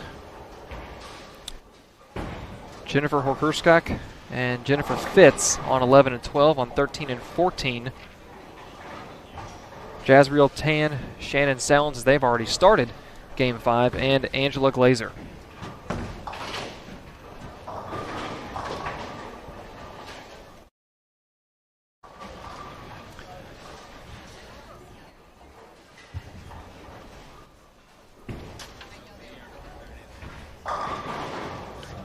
You know, Alan, I wouldn't say it's bad for the game. I think it's an evolution. You know, when resin balls, when urethane balls came out and they were different from the rubber and the plastic, and then when resin balls came out and they were different from urethane, it made, you know, it put more importance on the bowling ball. And I think with each evolution we have in the game of bowling, whether it's going from a stroker type game to a tweener, or to the power player game, or one-handed to two-handed, or resin to particle to epoxy bowling balls and back to resin, and now we're even making the shift on some of these flatter, shorter patterns back to urethane. I don't know that I would say it's bad for bowling. It's just a change. It's just evolution. It's the sport growing. You know, who knows where we may be in 10, 15 years, maybe in 10 years. The straighter is greater moniker will be truer than it ever has been, and you know, maybe a power player type game will be bad, but right now it certainly looks like if you've got higher revs and higher speed and a stronger ball roll, you have the odds to be more successful in the game of bowling than someone who may be lower speed, lower rev. Not to say that someone who's lower speed, lower rev player can't have a strong ball roll, but it certainly looks like not just the two-handed game, but the higher rev one-handed guys, at least on the men's tour, are the ones that are capable of a little more success. Of course, I say that, and our SB Bowler of the Year was Norm Duke, so.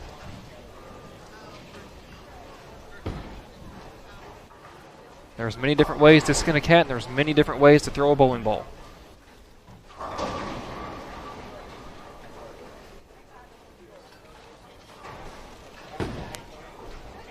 Wessner over on lane 9. Double the 10th frame. She's going to be in the 240s. With a strike in the field, that'll put her around plus 66. She was plus 21 coming in, so 245 would put her at plus 66.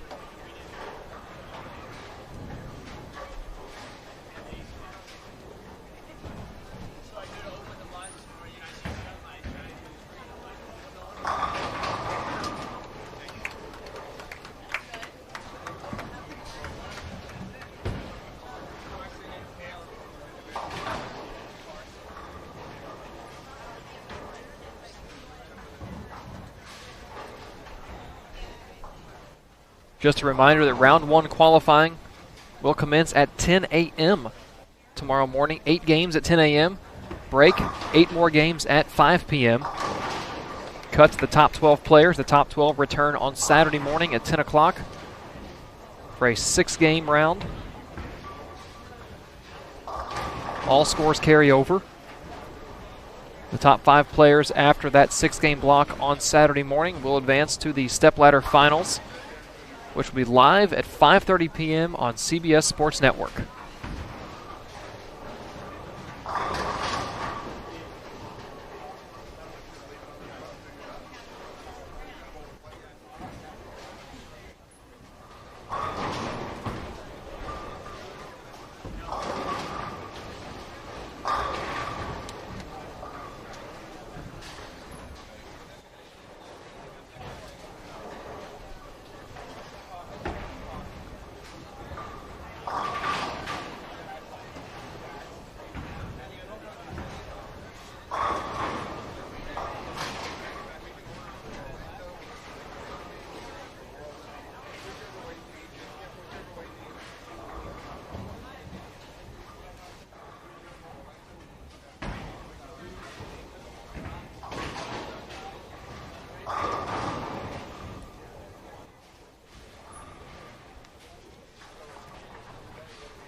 Had a chance to watch Shannon Sellens as she steps up on lane 13 at the Open Championships in Las Vegas this year. Her team, Coach K Scholarship, made a run at the regular team lead back when they bowled, I believe it was in the April or early May.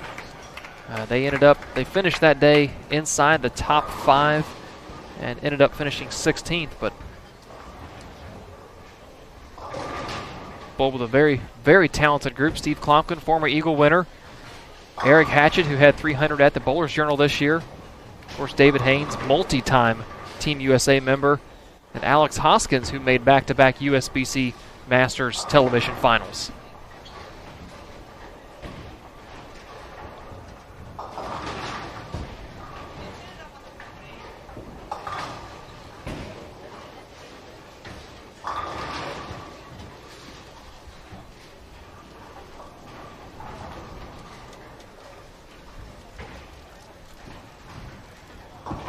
I believe for the most part, Game 4's finished up on the other side of the house. I think we were just waiting on 9 and 10.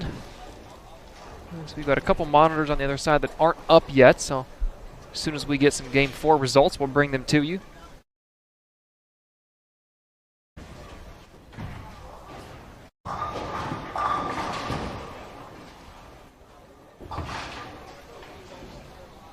A couple of the names sitting outside of the cut that we've talked about. Names you might expect to find in the cut. Daria Payok, Kelly Kulik, Kara Mangiola, Pamela Alvarez, all Summer Jasmine, Caroline LaGrange, all between 36th and 42nd in a big group right there. Again, the cut number is 11th place. Rocio Restrepo was in 28th. Again, this is all after 3. Taylor Boltheis, 23rd. Kayla Bandy, 17th. I watched Kayla throw her 10th frame of Game 3. She stepped up with a chance to double to get to the 230s and opened for the second consecutive time on that lane. Opened to the 8th and the 10th. Could have struck out from the 8th on to shoot 270 even. But washed out in the 8th and then split the 10th for a 2-0, so she's looking to rebound from a rough 10th frame. Not sure what she shot Game 4. I know she started off good. Of course, Jillian Martin, 170, 259, 170, just outside the cut. Shannon Sellens, we just spoke about, shooting the 3.467, was +6, tied for 14th.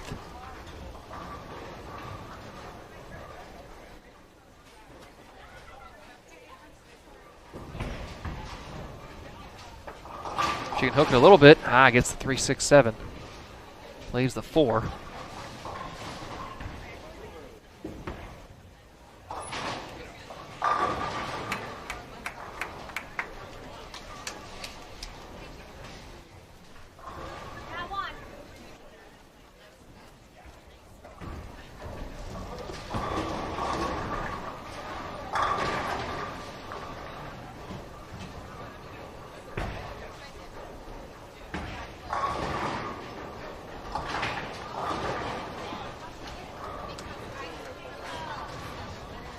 Kayla shot 213 last game to get to +18. She's just to our left over on lane 10 as we speak. Leaves the bucket to her left, crossing with Daria Payok, staring at a 2.4810. Daria -89 halfway through this PTQ here at Silver Lanes.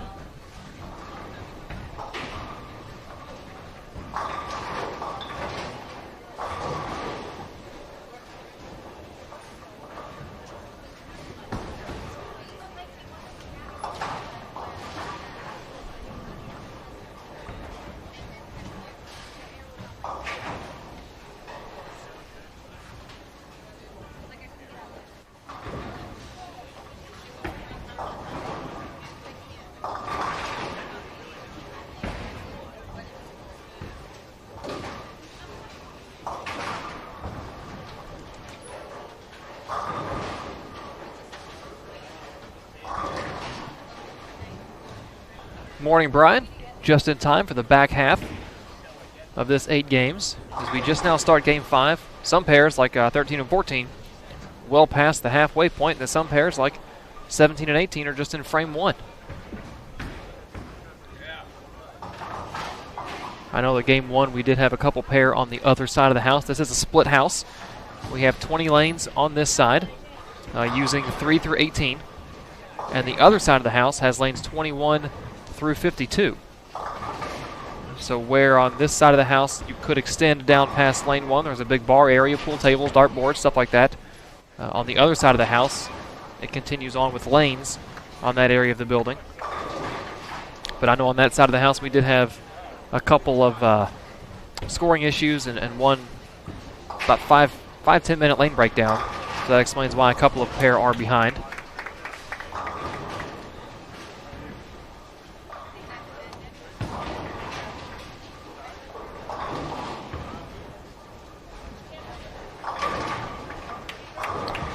All right, we do have some Game 4 scores halfway through this morning's PTQ. Haley Richard leads at plus 75. Jody Wessner, that 243 did her well to get her to plus 64 in second. Gigi Mason, plus 61 in third.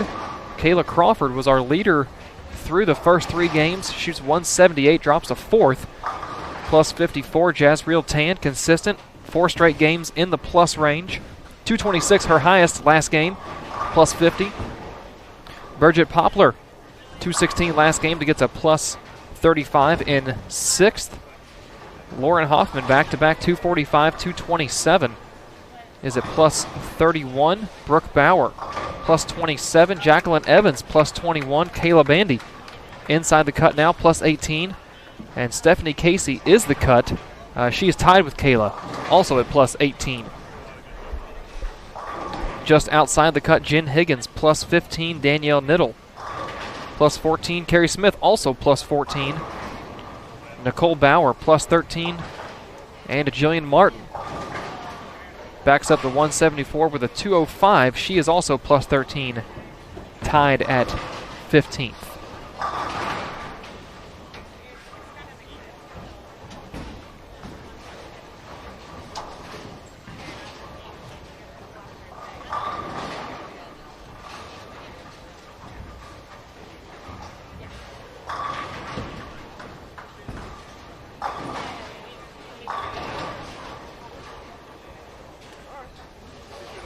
Shannon Sellens minus 3, sitting in 20th. She can max out 204 this game to get to plus 1 with 3 games to go.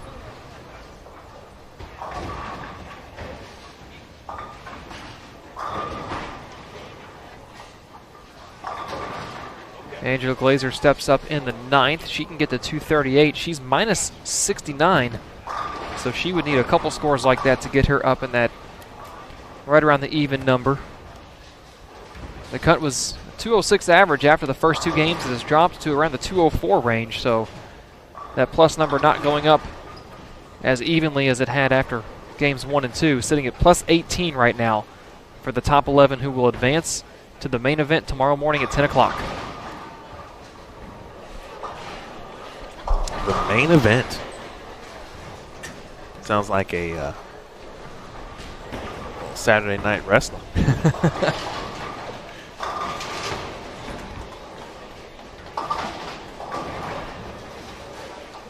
Well, for the longest time, Ohio Valley Wrestling, based in Louisville, was the pipeline for wrestlers to get to the next level, whether it was WWF, WCW. I'm sure there were a lot of other 3-letter wrestling associations back in the day or before my time, but I went to a couple Saturday night wrestling events back in my childhood.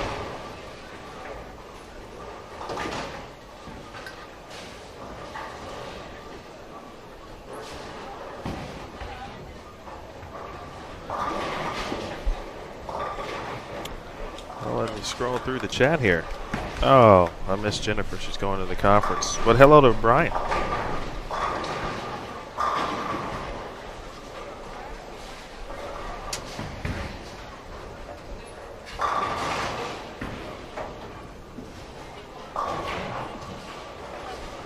Hello to Brian and hello to everyone else. Of course, mentioned our elite events. We've got 2 more sponsored events to be a part of as well, our national touring sponsors.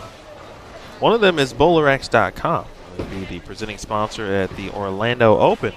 When you buy bowling balls and equipment from BowlerX.com, you're getting more. More back to the sport, or the lowest prices and free shipping, I should say.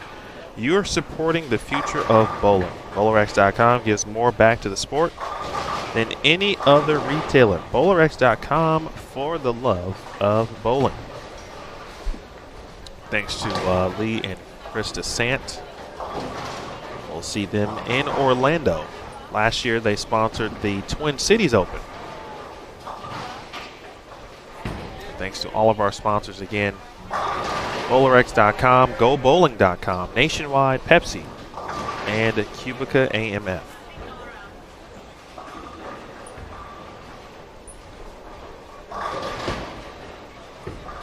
Young Brant Houghton, our maestro, has alerted me that we've got some things all planned for the remainder of this block, Mr. Farish, and mainly for the viewers. And all of that includes, we've got trivia coming up at the end of Game 6. We'll share the results at the end of Game 7. Then, of course, for the finale, at the end of the PTQ, in Game 8, there'll be a raffle. Before I got as heavily involved as I am back when I was working the Super Senior Classic, or maybe it was the Senior Masters with Aaron back in Las Vegas at Samstown, Brant did one of his giveaways. And I didn't quite understand how big of a deal it was. And then at Junior Gold, they talked about, okay, Brant's about to do a giveaway, and I learned real quick that that man lives to give stuff away. He has been dubbed the giveaway guru. Yeah, that's what it is. 215 for... He's got a cannon or something that shoots prizes. Angela Glazer. A prize cannon or something. I'm sorry, 210 for Jazrael Tan. Yes, if you... Brant likens the his giveaway items to a T-shirt cannon. Okay. So that's how he approaches his giveaways, in the form of a T-shirt cannon. And I don't know how long, I know you haven't been around Brant long enough perhaps, but probably by the end of this weekend, that would make more sense to you based on his personality. That's why I love Brant. He is a very fearless individual. Nice shot there from Shannon Sellens. One more as she can get into the 2-0s. Not shy about going, and I won't even say going over the top, but the way he envisions things. Put him in any type of arena, right? So let's say Las Vegas next year. Okay, going with Junior Gold, and we'll be part of the opening ceremonies at the Orleans Arena. Imagine Brant having a giveaway guru type T-shirt cannon, and he's got unlimited range. That's like a dream scenario. You ever been shot point blank range with a T-shirt cannon? That sounds terrible. It is. It sounds bad. That's why arenas work for those type of devices. I was courtside at a Louisville basketball game, and one of my buddies was part of what they called it the Kroger crew. They went down the court and shot T-shirts away, and he saw me sitting courtside and just decided, he's 10 feet away. Yeah. Sellens did get one more in the 10th.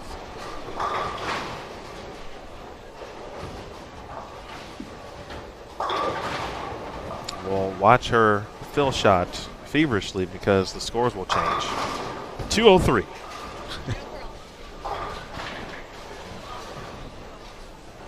There's Jen Hokersack.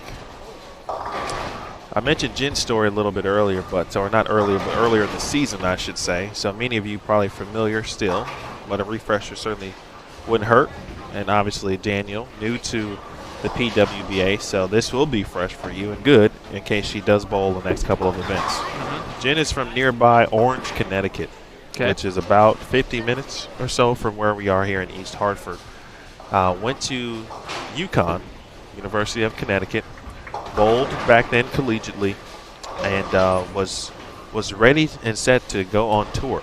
But, of course, the tour folded in 2003. And so life then takes over, husband, children, all that kind of stuff, obviously. And then she didn't know that the the tour was back in 2015. She found out last year by watching the U.S. Open, U.S. Women's Open on television. Came across it and said, "Wow, hey, tour's back, and I've got to give it a run. I've got to be able to kind of do my best to live my dream." And so she came out, bowled some events this season, and obviously bowling certainly in her own backyard. But so the 40, I believe she was 41-year-old rookie out. Just another opportunity for someone to, whatever your dream may be, whether no matter your age, if you still got breath, then you can still try to accomplish said dream. Well, and that story reminds me of something that John Janowicz posted on his Facebook following Junior Gold. He said, now that Junior Gold is over, there are 8 players, 1 boy, 1 girl in each of the 4 divisions that leave Junior Gold champions, and they leave having accomplished a goal. He said, but for the rest of you, don't get down on yourselves. There's still plenty of time. And he said, this is coming from a guy who didn't make Team USA until he was 34. He didn't win his first Eagle at the Open Championships until he was 45. He said, so don't feel like when it comes to your bowling that there is a schedule you have to follow, or you have to hit, there's a deadline to accomplish things. You have plenty of time. Maybe if it was your last year at Junior Gold, maybe you don't have any more Junior Golds left. But that certainly doesn't mean you can't go on to accomplish more things. And even if you're, our age, early to mid-30s, and there's things in bowling competitively that we want to accomplish, just because we're at this point in life and there's younger guys, killing it on tour doesn't mean that we couldn't go out there and have success. So to hear something like that, I like that, because I'm kind of one of those people that I'd like to take my shot at some point, but you never know where life's going to take you. Sir, I do hope you set out for that at some point before it's all said and done. I would like you to do such great things. And I'm not saying that because I think you're a decent person. I am saying it, though, because you're still a decent bowler.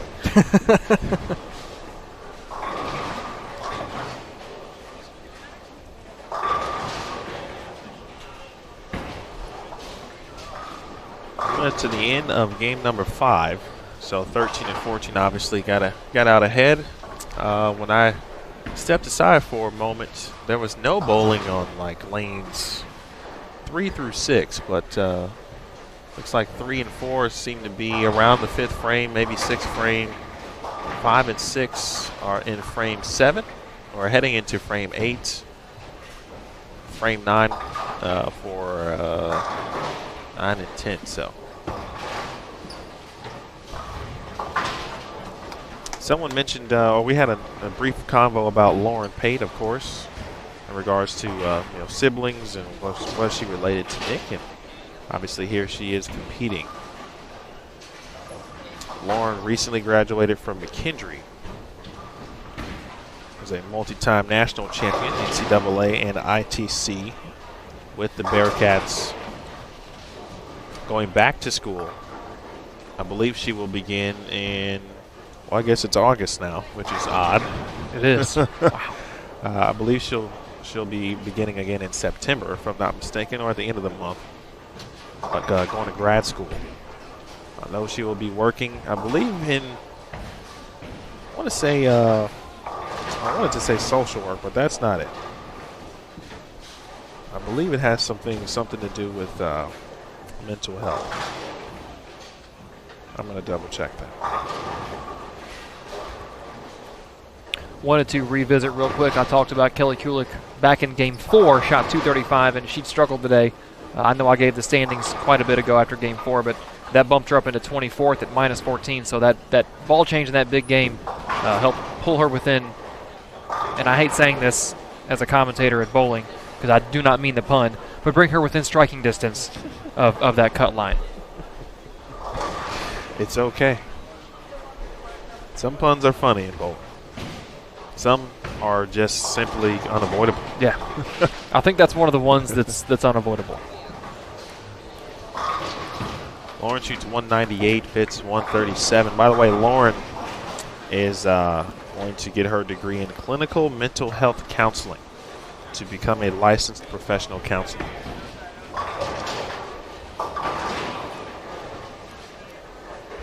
Tough break in the 10th right there for Jennifer. Don't know that it was that bad of a shot.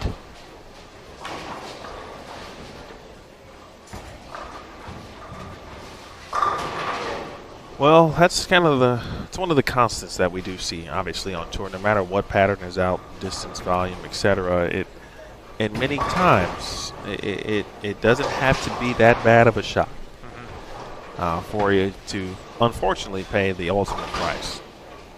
And that generally is the sign of a relatively demanding pattern. But I feel that there is some area to play. There's some friction, but I think there's some clear places where you can't play.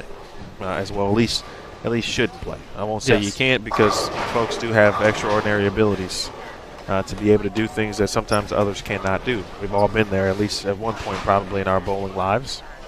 But where it is suggested maybe you do not play for the best results of an 8-game block. Yes.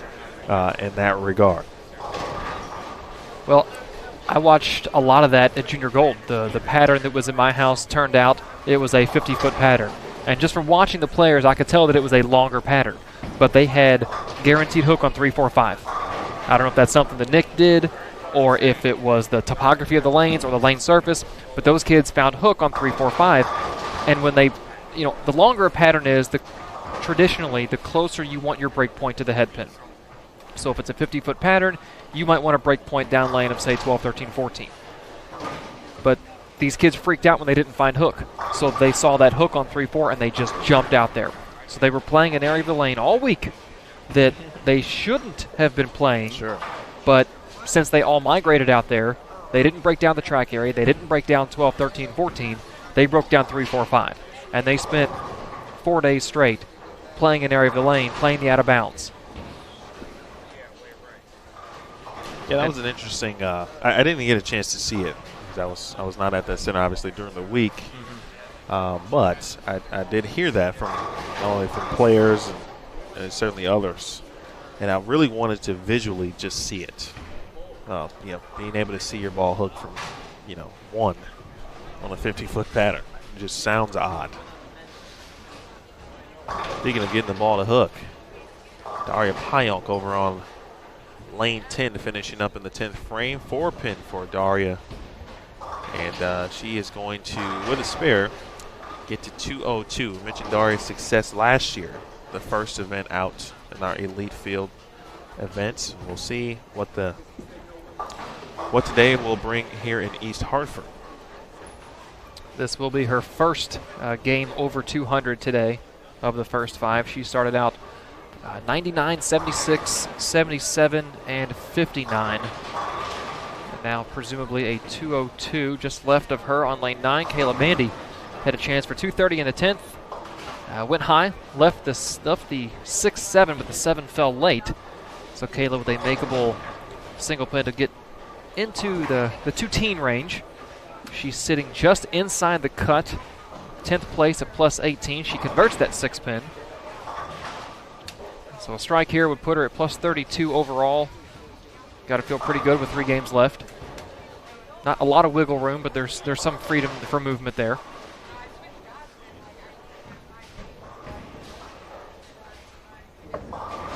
But as easily as I say that, we've watched the cut drop the last 2 games as far as the average. But all of a sudden, after 1 game, the cut could jump 15 pins for no reason. So while you're at, let's say, plus 32 and the cut the previous game was plus 18, just because you're 14 to the good doesn't mean that cut can't jump out of nowhere. She'll be at plus 29 after she makes a ball change, goes high, leaves a 3-6-10 for 211 that game.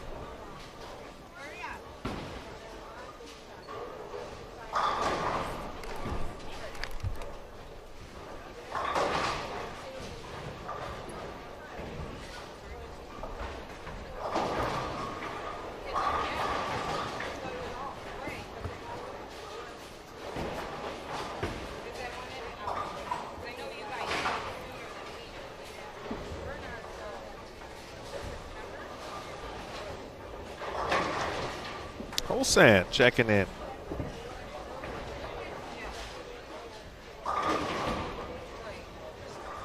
PTQ is, well, for us, Olsen, it's going okay. Depends on who you ask, really. Obviously, right. Jokingly, of course, it is going well. But appreciate you having us and tuning in. Always forget. I feel like Olsen, I should know your time difference at this point. We always talk about it. And today I'm going to commit to memory, or at least attempt to, what the time difference is for you. Because generally when we see you, you are about to go to sleep, which means it's at least 12 hours or close to it. I'm also educating Daniel as well, so when he sees certain names in the chat, he too will commit to memory where some of our viewers are watching from, because he'll be in his hometown, obviously, next week in Louisville. Looking forward to that. For those of you who do not know, Daniel is from Louisville, Kentucky. Quick story about that, by the way. First time I met Daniel, I don't know if it was the first time, but it was certainly in the first-time vicinity where we actually had a full conversation. I met him at a practice session, at a Lindenwood practice session.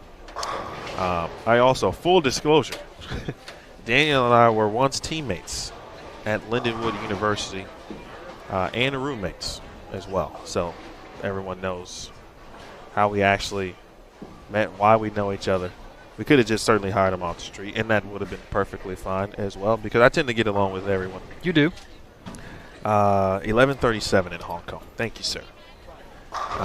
So anyway, in our early meetings, practice session, at this time he knew very well one of our assistant coaches in the program.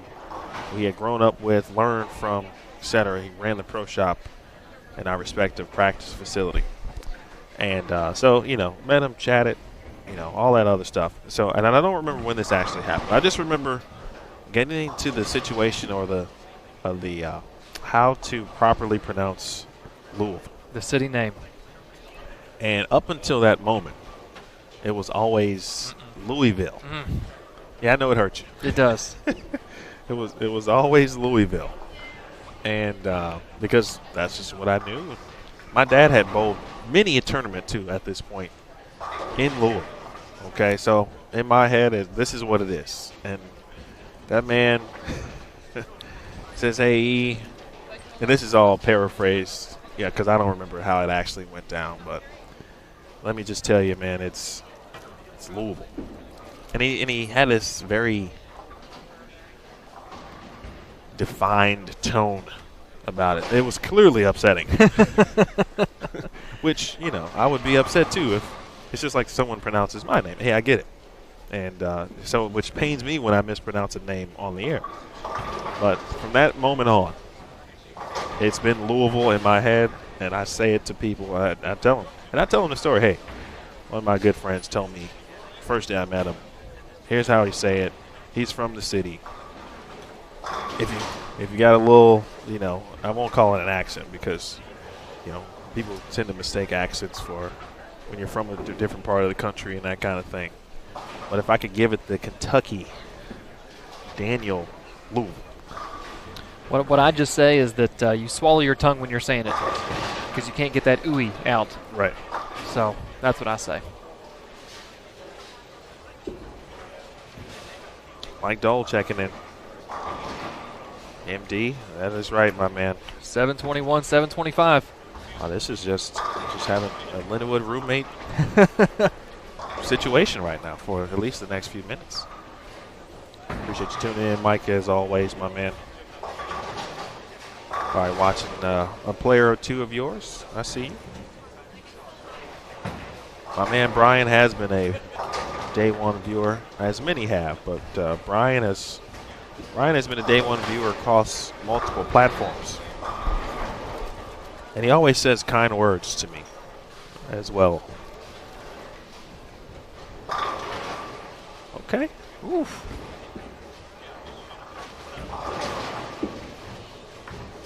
I like when people show some emotion. And Amber McLeod just did exactly what I think what you'd want to do. And you may start to see a little bit of that as we get to the back half of this block. Now it's okay. Where am I at in the standings for those who like to look at the standings? Do you, as a competitive bowler? I guess I've been indifferent about that situation because I feel that I've bowled enough at this point to think back and say, okay, what type of player was I? Did I watch the standings? Did I not? And I remember bowling a lot of youth events, specifically like Illinois scholarship events, where there was a scoreboard that they would walk by on the concourse each game and tell you the top 8. That was the top 8. And I'd look at it, and I remember looking at it all the time. I don't remember a time where it was like maybe I think I'm close, so I'm just not going to look at it if it's game 7 or if it's game 8 because I don't want to mentally go to a different place. I could see myself maybe doing that at the end, which would kind of, again, it's different for everybody, but, I feel like you're the opposite. I am. I'm very much a numbers guy. Now, if I know that unless there is something to be gained by leading a block, let's say it's a multi-format tournament, or even, like at home we have a traveling tournament series, you bowl 5 games, you cut for a bracket. Unless there's something to be gained by leading, if I know I'm in, I'm not too concerned with what the numbers are. But obviously if I'm around cut, I want to know. I just want to know how close I am. It doesn't affect me either way. It's just something I want to know. Let's welcome Arlia Glass, Pamela Alvarez, and Brooke Bauer, along with sister Nicole Bauer. Nicole on 13 and 14, the trip of the 10. I should say the late kick of the 10. I mentioned Amber McLeod. Let's see what type of emotion here she may show if she strikes. And Jessica Peters, who has bowled several PWBA events over the last couple of years. 10-pin there for McLeod. Already you see the very nice physical game there for Amber, and still throwing something that looks to have some surface on it. It does. As well. But she's playing right, but her angles are much straighter. Yeah, from start to finish through the fronts. Jessica Peters, of course, the mom of Paige and Cameron Peters. Both have had recent success. Of course, Cameron part of Junior Team USA. I think Paige just won a Youth Open championship. Made match play at Junior Gold as well. Well, we could get to a point, and I'm sure this has happened at some point, but when we get to a mother-daughter type situations that would bowl events together. Felicia Wong and Samantha Howe, who are sisters, bowled with their mom actually at the last regional event we had as well. I was thinking along the lines of mother-daughter combos. Jasmine checking it. I'm using her real name this time. I'm actually disappointed.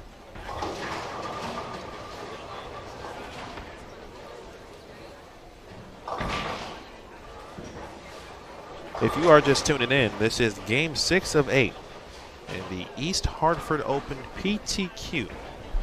As part of a first of 3 elite field events, the top 24 players after the U.S. Women's Open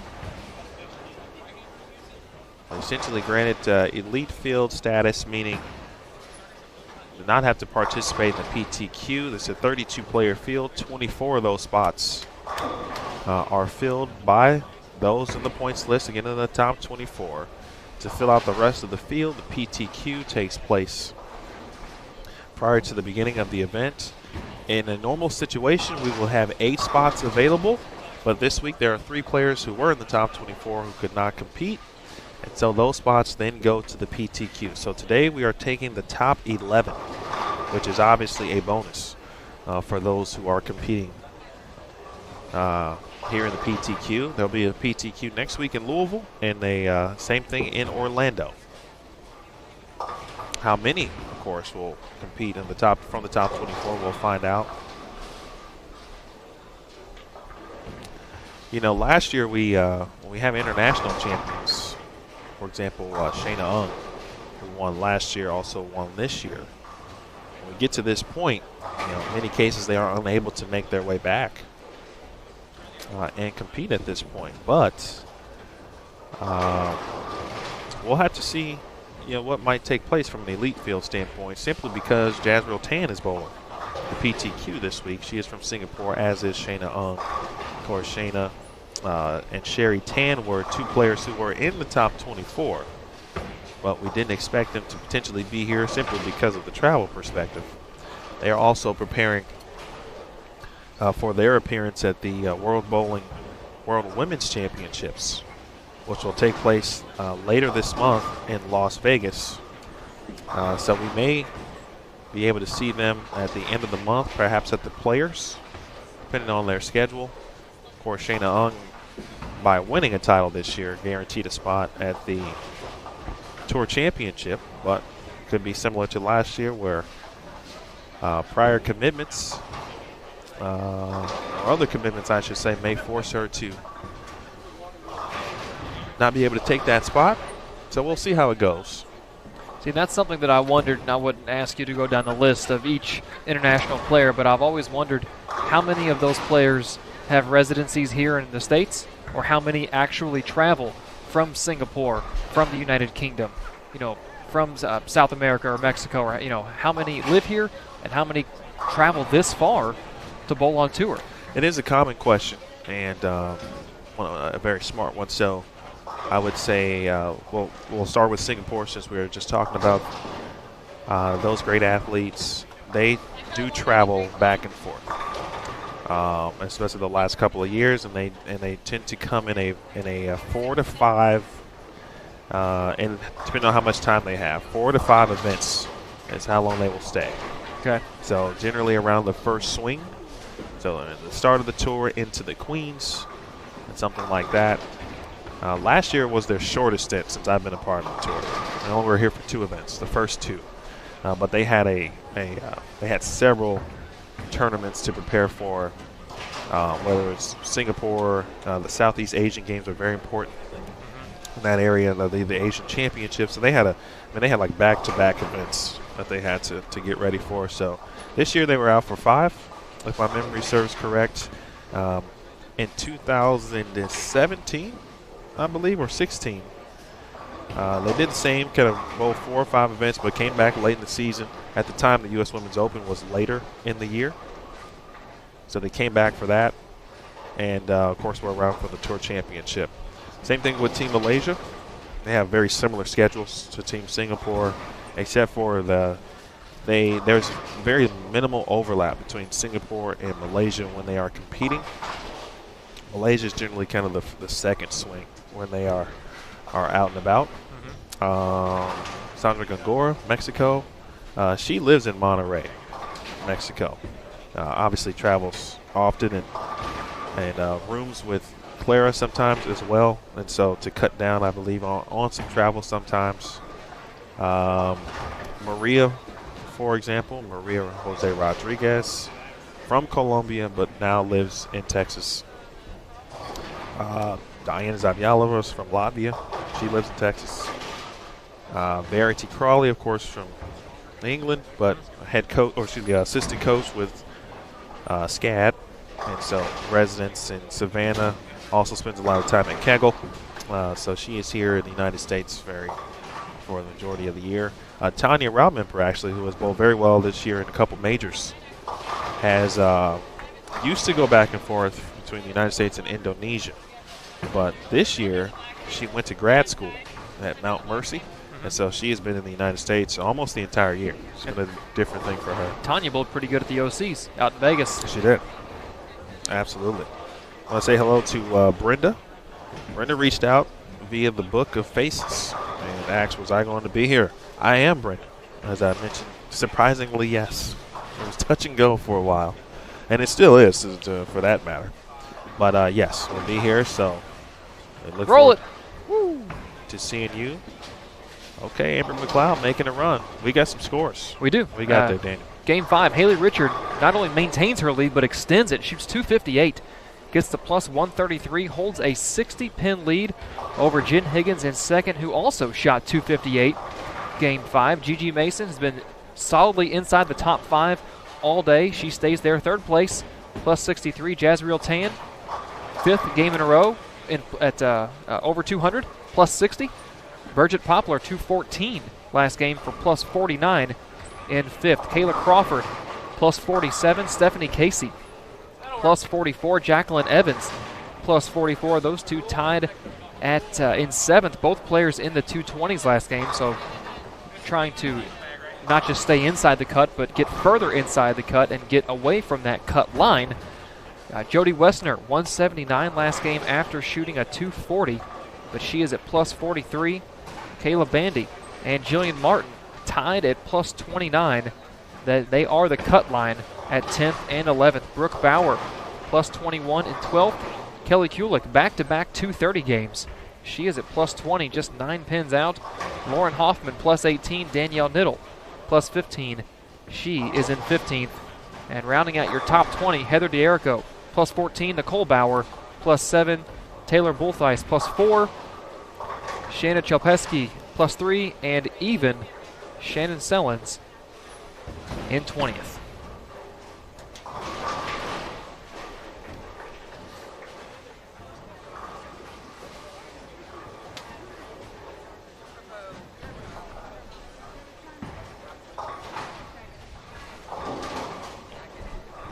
One player worth mentioning might ask what happened. Sabrina Davis on our featured pair, game 2, shot 256. Since then, she's went 144, 206, 181. She's sitting in 23rd at minus 12.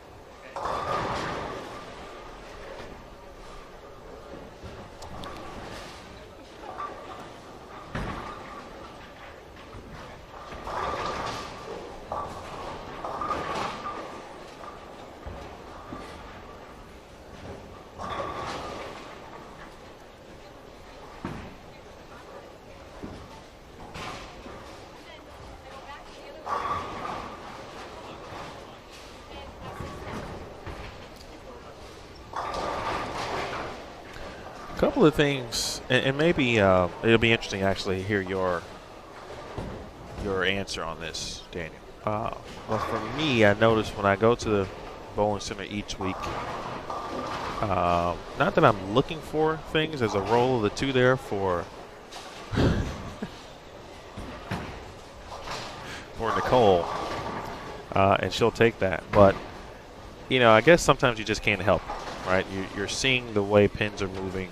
You're watching the way balls are entering the respective 1-3 or the 1-2 and seeing how pins seem to react. A lot of 8 pins so far today. A lot of late kicks of the 10, which, you know, sometimes is a hit that you really don't see a lot of, that you don't get. So, you know, it could be a situation where that the 10 pin that kicks, you say, well, that's a break for me. You know, you could leave an 8 pin in the same game, and you know, as we always say, it all evens out. But that's what I've seen. Pins seem to be kind of moving though, and there's another one. Yes, there is. How about that? She's going to turn around and not know she struck.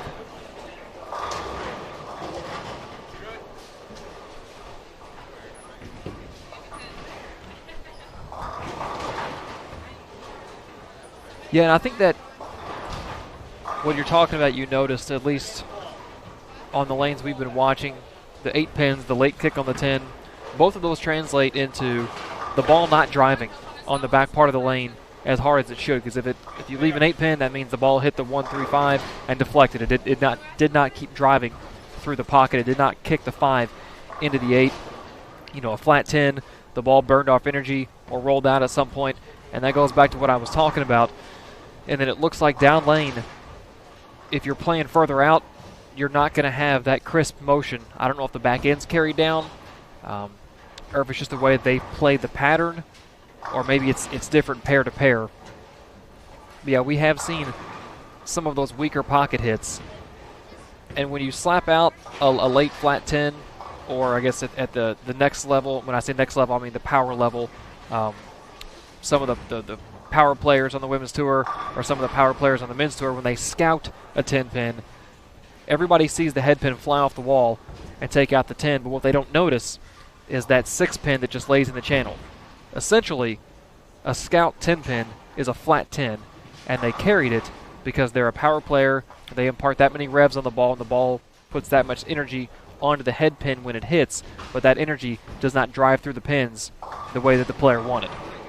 So really a scout 10 is a flat 10 that a player like myself or Emil, who's stepped away for a second, a scout 10 is a flat 10 that we would leave because we are lower speed, lower rev players, whereas with a power player, they have the opportunity to scout that 10 pin.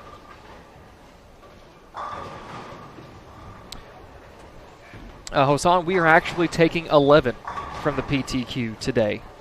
Normally it's 8, but of the top 24 in points, 21 are with us. So that opens up 11 spots. So the cut line at the PTQ this morning with 3 games to go. For the most part, 3 games to go. Some people are wrapping up game number 6 right now. But the cut line is Kayla Bandy and Jillian Martin tied at plus 29, a 205.8 average.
We do have in front of us on lanes 12 and 13, Nicole and Brooke Bauer, both players just outside the cut. Nicole at plus 7 and Brooke at plus 21. Brooke was the first spot out of the cut line, looking to advance into the main event tomorrow morning at 10 a.m. right here on Bowl TV. Brooke looking at the 3, 4, 6, 7, 10, basically with a big 4 with a 3 pin, gets 4 of them. But she desperately is going to need to find something in the 10th, try and catch a double to get into the 170s and limit the damage that has been done after a chop spare in the 2nd, a flagged single pin in the 8th, and that 5-count split in the 9th. The max score up on the board of 172. Meanwhile, Brooke doing what she needs, or excuse me, Nicole doing what she needs to do to climb closer to the cut. Again, plus 7 coming into this game. She's looking at max score of 212, would put her at plus 19, which would currently be about 10 pins outside of the cut.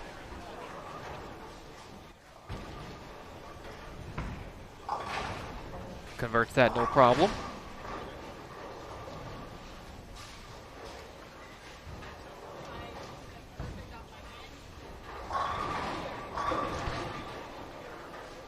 Kayla Bandy just off to our right, is going to double the 10th frame to get into the 2 teens. So she's doing what she's been doing all day long.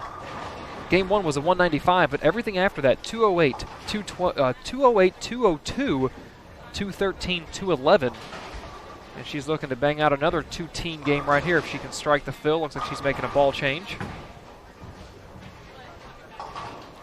Daria Payok follows up her highest game of the day, 202, with another plus game, 212. And that 212 comes with back-to-back opens in the 6th and 7th. Daria minus 75 with 2 games to go.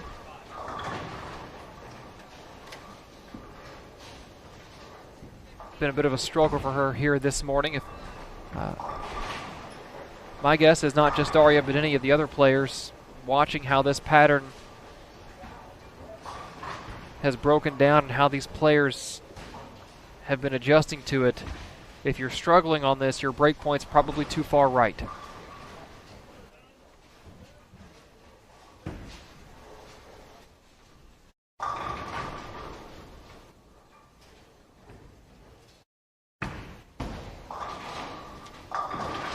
Kayla, not the best effort on the fill ball.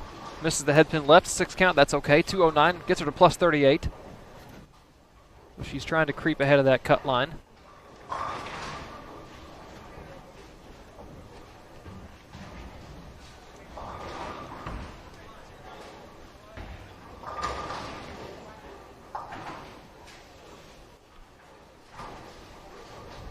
Brooke got the first strike in the 10th over on 11. Tries to catch a double. Ball lays off a little bit, flat 10. She's probably going to shoot 162. That's going to take her from plus 21 down to minus 17. So just outside the cut. Shoots a 160 here in game 6.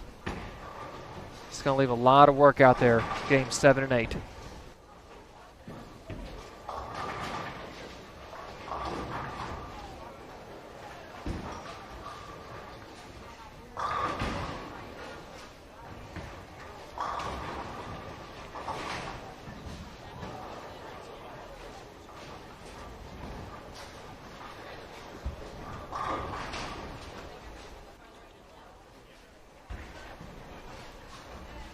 Hosan, all I know, all that we've been told is that the pattern or patterns will be released during the TV show on Saturday.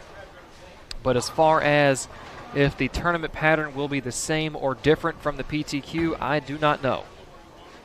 I'm sure as we begin qualifying tomorrow morning, we can start speculating what's out there.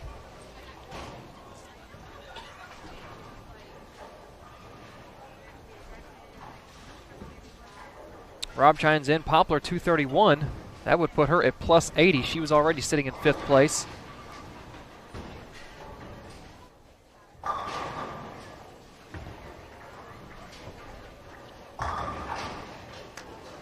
Nice shot there by Pamela to catch a double in the 9th and 10th.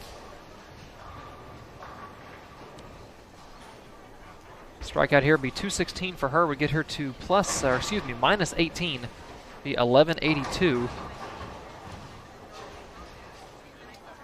So still with more than a mathematical chance to get there.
Game 7.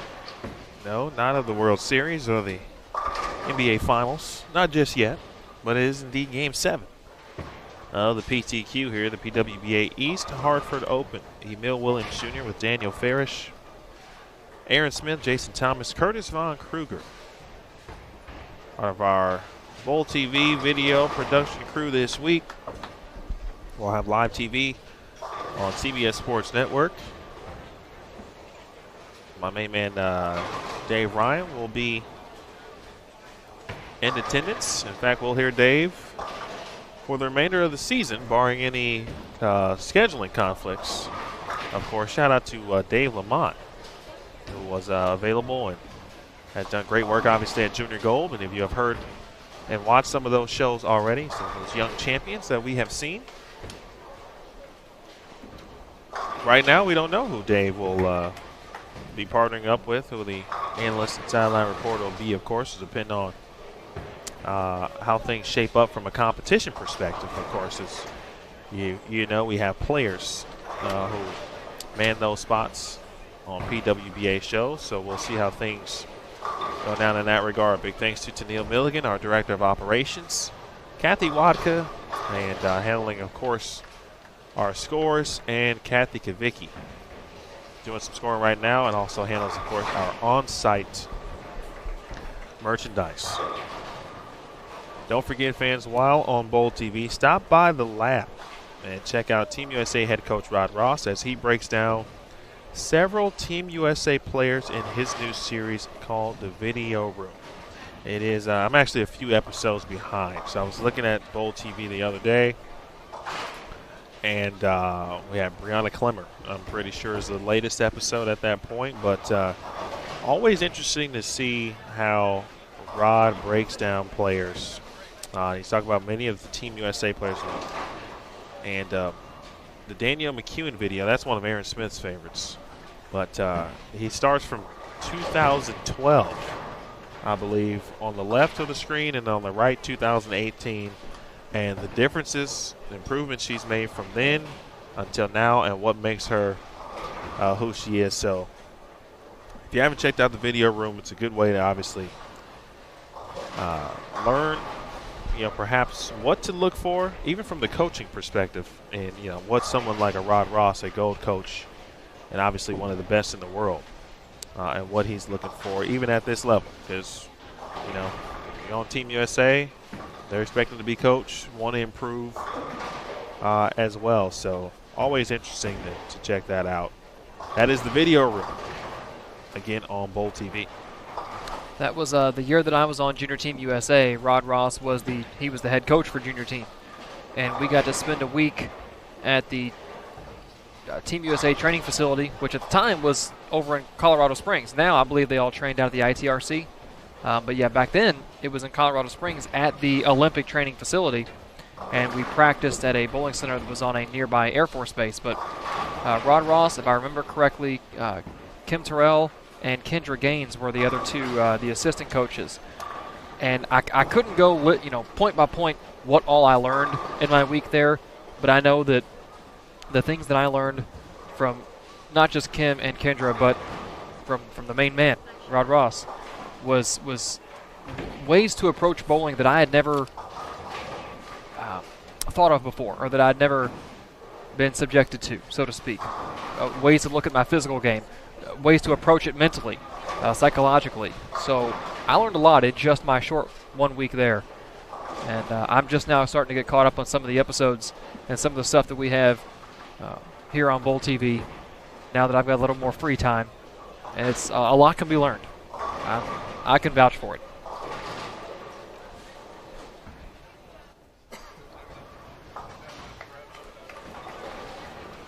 All right, folks, we mentioned trivia, but we decided to wait a little bit on that, so we've got trivia for you here in literally just seconds away. We'll have Brand Houghton has come up with a very, very good, this one might stump some people, but I'll give you one hint, and it is does have a local appeal to the question. So be on the lookout for that at the bottom of your screen. Actually, not at the bottom. It'll fly into your screen momentarily.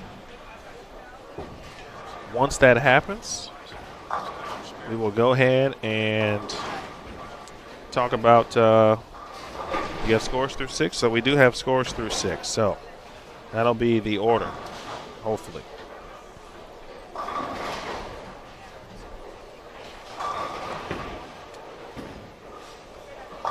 What?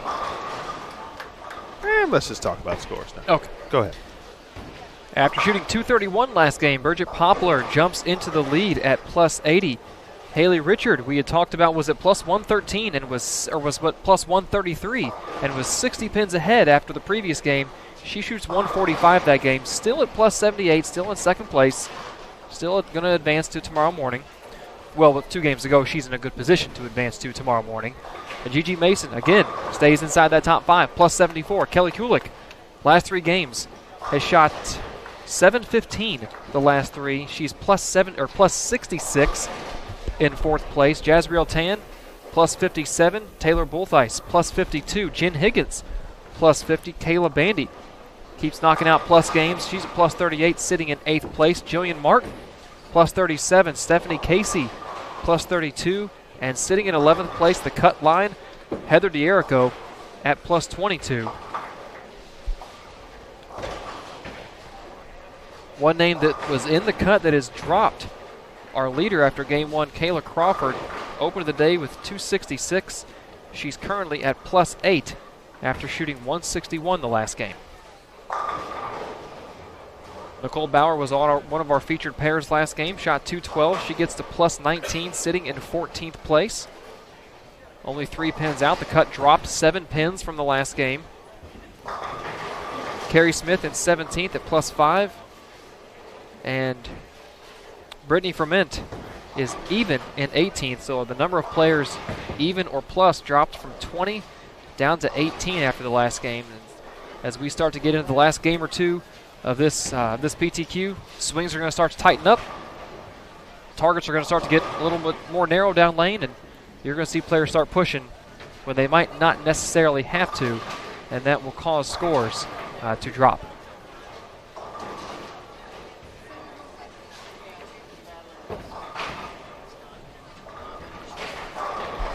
Well, it should be a nice race to the finish here.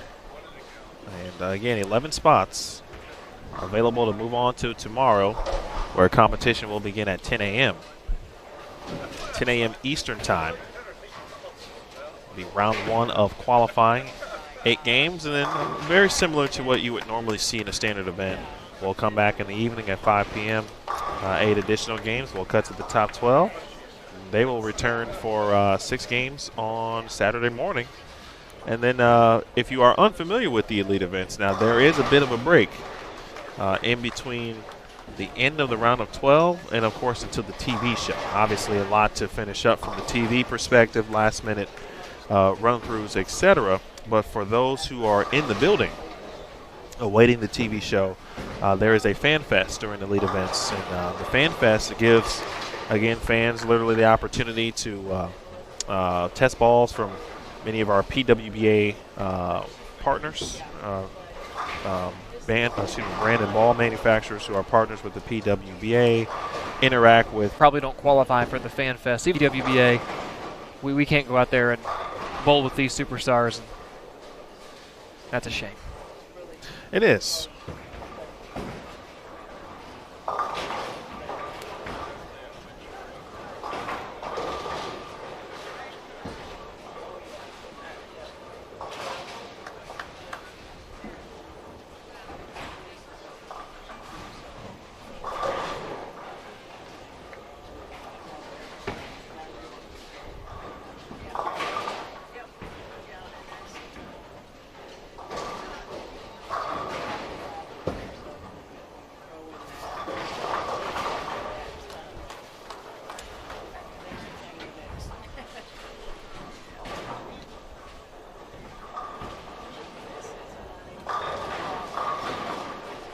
All right, we talked about trivia. Apologies for the brief moment of unclarity. But trivia time, as presented by the maestro himself. Rand Houghton.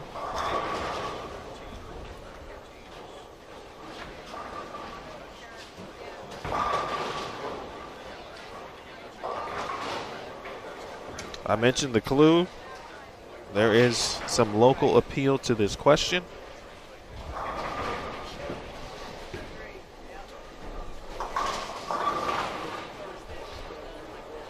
How many times has the PWBA Tour previously appeared in the state of Connecticut? Meaning, how many times has Connecticut hosted an event? We've held an event here in this great state. Not just necessarily, obviously, in Hartford, but the state of Connecticut in general. By the way, most of the trivia questions, if not all of them, that we do present to you do have factual evidence that can be looked up on a website. I'm not going to tell you which one. It's, just we're not just ballparking here. Yeah, just think about it for a minute. You'll know which website to try to find these things. But again, how many times has the PWBA previously appeared in the state of Connecticut? Thanks to Brant for that. We will unveil those results at the end of this game or the beginning of Game 8. Don't forget, we do have a giveaway for you. That'll be near the end of Game 8 as well. I will say one of the good things about the giveaways that I've enjoyed has been when we are able to get the winner of our Bowl TV Stepladder Final. Nicely done from Caitlin Simpson. Woo. From our Pikeville All-American is when I can tell the winner to look into the camera and say, can you please tell the audience or the viewers the giveaway will be starting now? And they do it. And then the giveaway starts. I mean, it's a very priceless, seamless type moment amongst broadcaster, guest, and maestro, all working as one.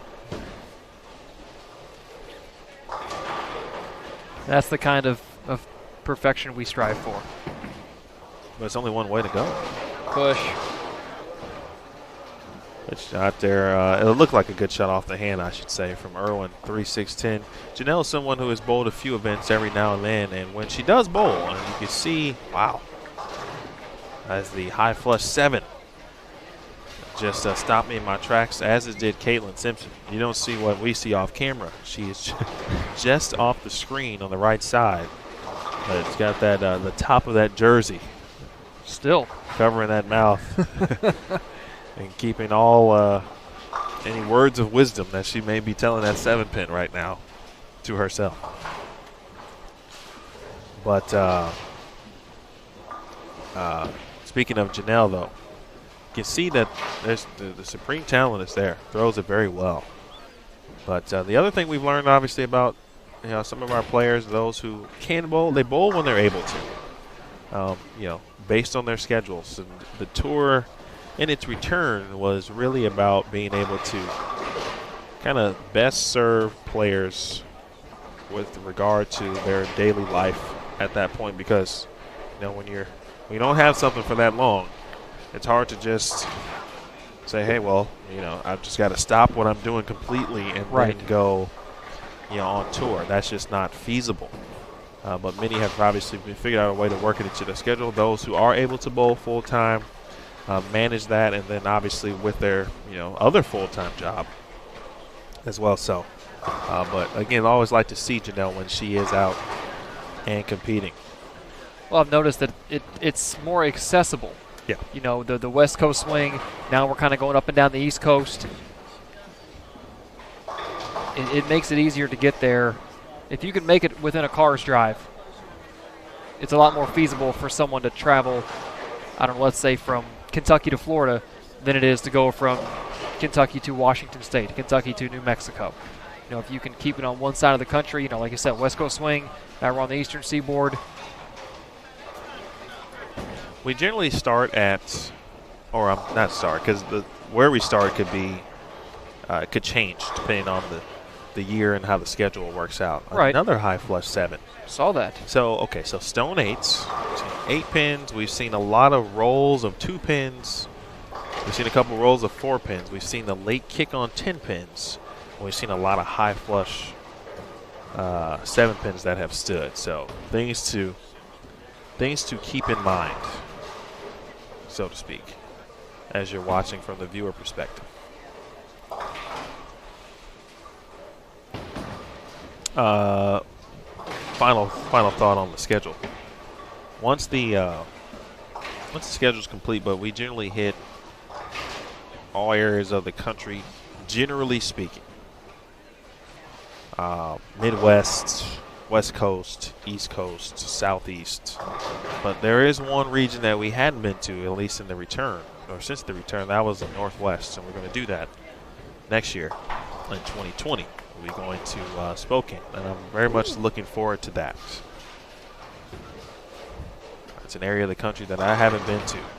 Really? Yep, I haven't been to it. I lived in San Francisco for a little time, as you know, the viewers know, for those who have been around as far as, you know, this season, talking about where I've lived, been, et cetera, et cetera. And but yeah, I always wanted to go to, you know, Seattle and Portland and that area, and just never got a chance to do it. So anxiously looking forward to,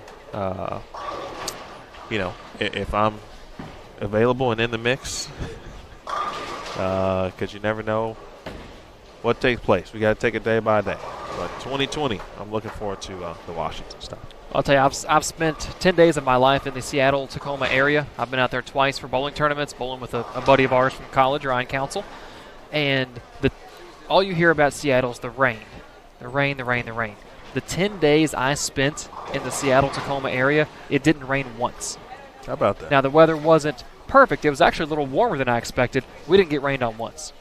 And it's you know, flying in, the lushness, the greenness.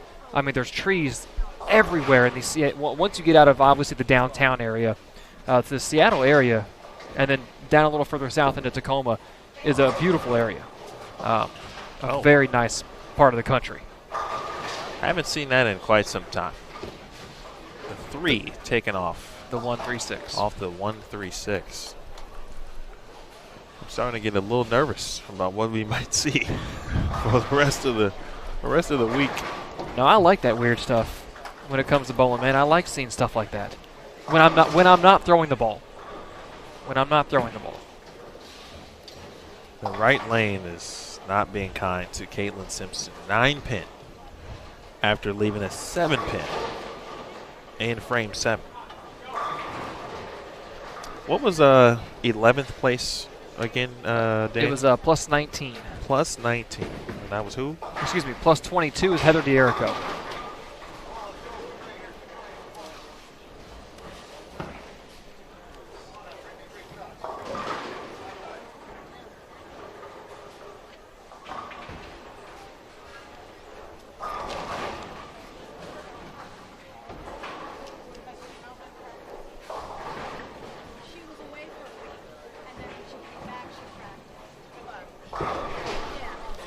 So Heather, that's a good example of someone who, you know, doesn't always bowl a full-time schedule. Obviously, she's got her own business and been doing some great stuff with Bowl Fit in Rochester. But plus 22, Stephanie Casey in 10th here at plus 32. I can't recall where I've seen Stephanie Casey. She's bowled a few events on tour as well, but I feel like I just recently, maybe within the last few months, saw something on social media about some really good bowling somewhere that she did. I could be thinking of something else, but I really thought I saw something about some good bowling she had recently done. That's right, Charles. It's going down this week, my man. It's just the PTQ. We've seen a fair share of 8 pins, 9 pins. Might have to come up with something for the 7-pin just for this week. Danielle Niddle was near the line. In fact, a couple pins out at plus 20. Tied for 12th. And Danielle went to Penn State, bowled collegiately there.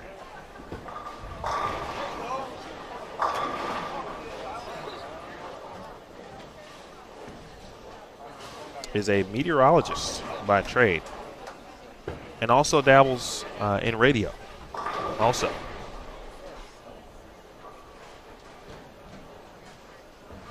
I know that life, dabbling in radio and TV and bowling on the side. I guess I don't know how much she's in radio. So when someone lists meteorologist, radio broadcaster, dabbling is probably not the correct term. She's just probably involved. So it is in that. Yeah, that is her. In radio. Yeah.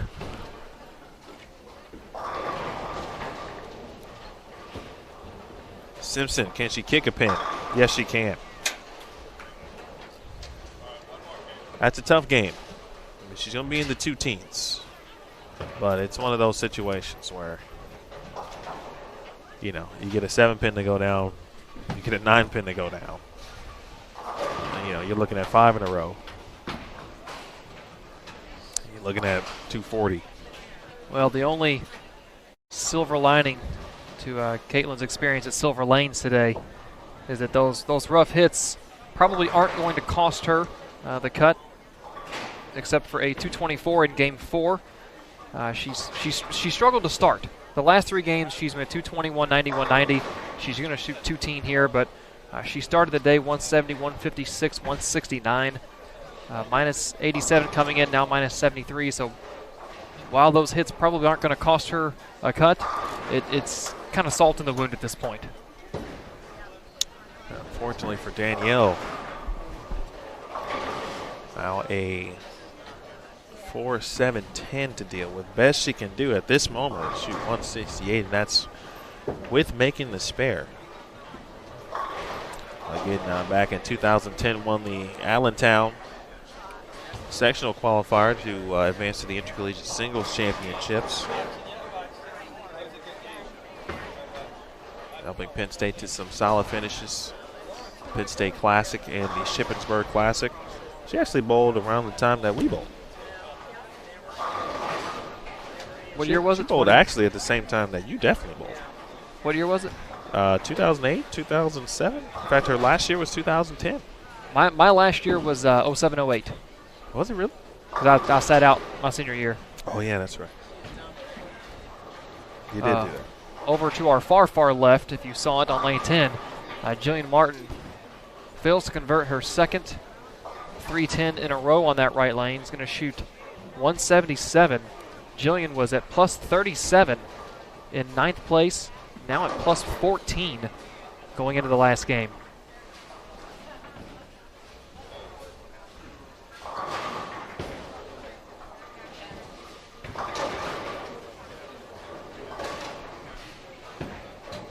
So welcome in Alyssa Jolicoeur, Taylor Boltice, and Sabrina Divis.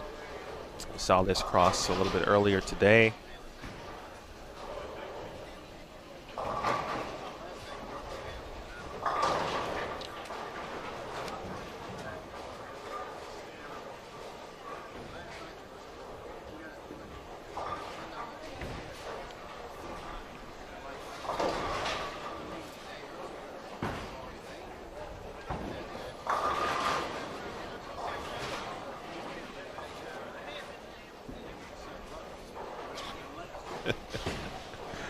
Oh, I bet you do there, Charles. I can only imagine. I've said a few words to an 8-pin and a 10-pin in my day. All pleasantries, of course.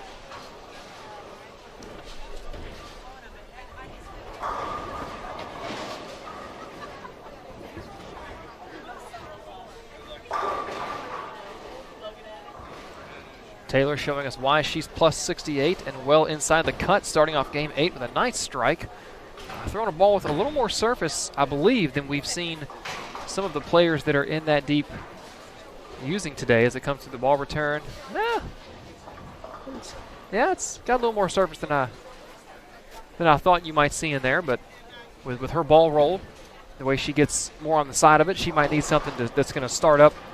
She's going to need to artificially create a little earlier roll because she gets so on the side of it, so having some surface on a ball would give her that early roll she's looking for. She's well on her way to making what I call the main event. Every time you say main event, I just feel like Sunday. we should have some kind of music.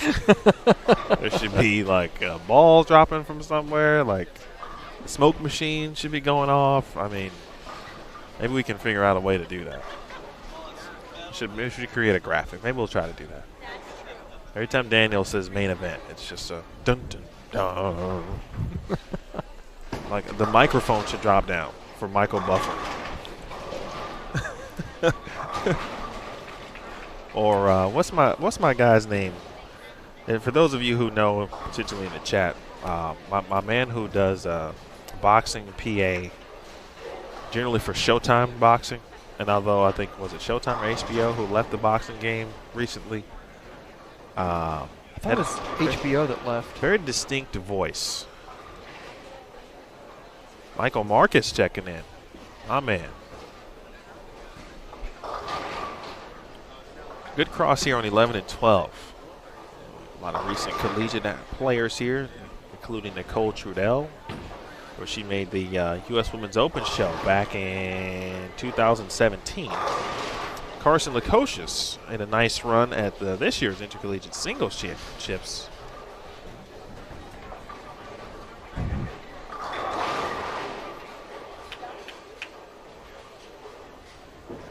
Lauren Hoffman from Jamesburg, New Jersey.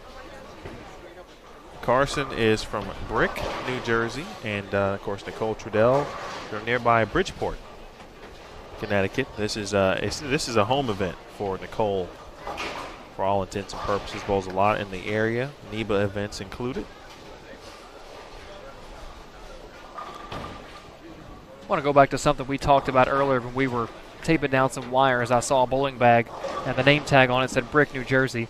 And I commented to you, and I don't want to over-exaggerate this number because I'm serious about this. At Junior Gold 2 weeks ago up in Detroit, just on my 2 featured pairs, on my 4 lanes, over the course of the 6 days that we were in our respective bowling centers doing live streaming, I saw no fewer than 30 bowlers come through my 4 lanes from Brick, New Jersey. So a big shout out to the youth program and the bowling community in Brick, New Jersey for, I guess, just embracing the sport of bowling and growing and getting bigger. I mean, to send that many players to Junior Gold, I don't know that I know that I didn't see any more players from another city than I did Brick, New Jersey. And I'd never heard of it before Junior Gold, to be honest. So kudos to Brick, New Jersey. Keep doing what you're doing. I was about to say that is the definition of getting to know or learning something new every day, right? Because you went in there with, first of all, it's Junior Gold, 4,200 athletes. You'll see city names all over, various places you never heard of. But because you saw that many from one particular area, obviously it says, well, they're doing something right. Yes, absolutely. The youth program there, obviously, and the city name itself is pretty unique. Oh, that's a dope name. Brick. Oh, okay. That's what's up. That's easy to remember. I stole the words right out you. You did. I did. Want to give a quick shout out to Lauren Hoffman as well here, former Sacred Heart collegiate player. So full-on collegiate player, NCAA cross right here. Nicole Trudell also starred at Sacred Heart. Ooh, another one of those Stone 7 pins. Late roll. Man. Oh, the rack hit it. I'm afraid that's going to be a 7 pin. The sweep wasn't quite slow enough.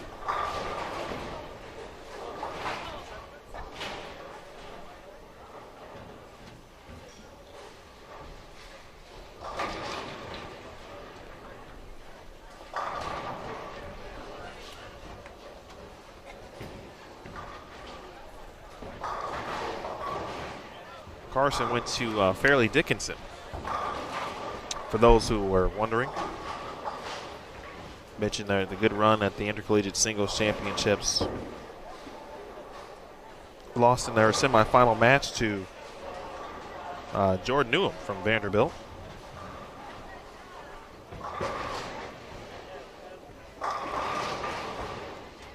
Good shot there from Divis. We've seen a few strikes here on 13 and 14. As we get closer to knowing who the 11 players who will join the 21 who are already there In the what, Daniel? The main event.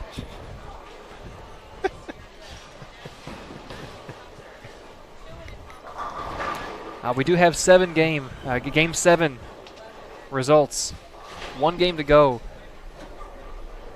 Bridget Poplar, 234 the last game. Maintains her lead, plus 114. Of course, right in front of us, Taylor Bulthice, plus 68. Jazriel Tan, plus 62. Haley Richard, plus 61. Gigi Mason, plus 59 in 5th. In 6th, right in front of us, Carson Lukosius, okay. Carson Lukosius, plus 52. Kelly Kulik, plus 48. Jacqueline Evans, plus 38. Lauren Hoffman, plus 37. Kayla Bandy, another consistent game, right around 2-0. She's at plus 34. And the cut line, 11th place, plus 25, Jen Higgins. Jen with back-to-back 170 games. She's got to find a way to get off that. 12th place, Jillian Martin, plus 14, 11 pins out of the cut. Rocio Restrepo, plus 12. She's come alive the last 2 games, has went plus 50 the last 2 to get to plus 12. Heather DeRico tied with her, plus 12. Stephanie Casey in 15th at plus 8. Shannon Sellens, plus 6. And rounding out your top 20, Kayla Crawford in 17th at plus 3. Nicole Bauer, minus 3. Carrie Smith, minus 16. And Brittany Froment, minus 19. Some names that were near the top, specifically Danielle Niddle.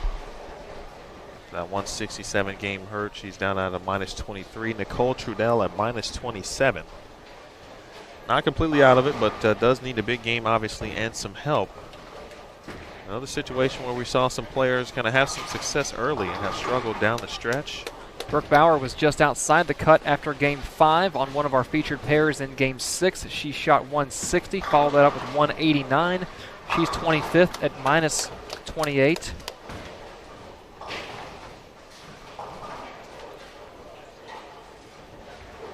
Jody Wessner, a rough last 3 games, 179, 142, 171. She sits in 28th place at minus 44.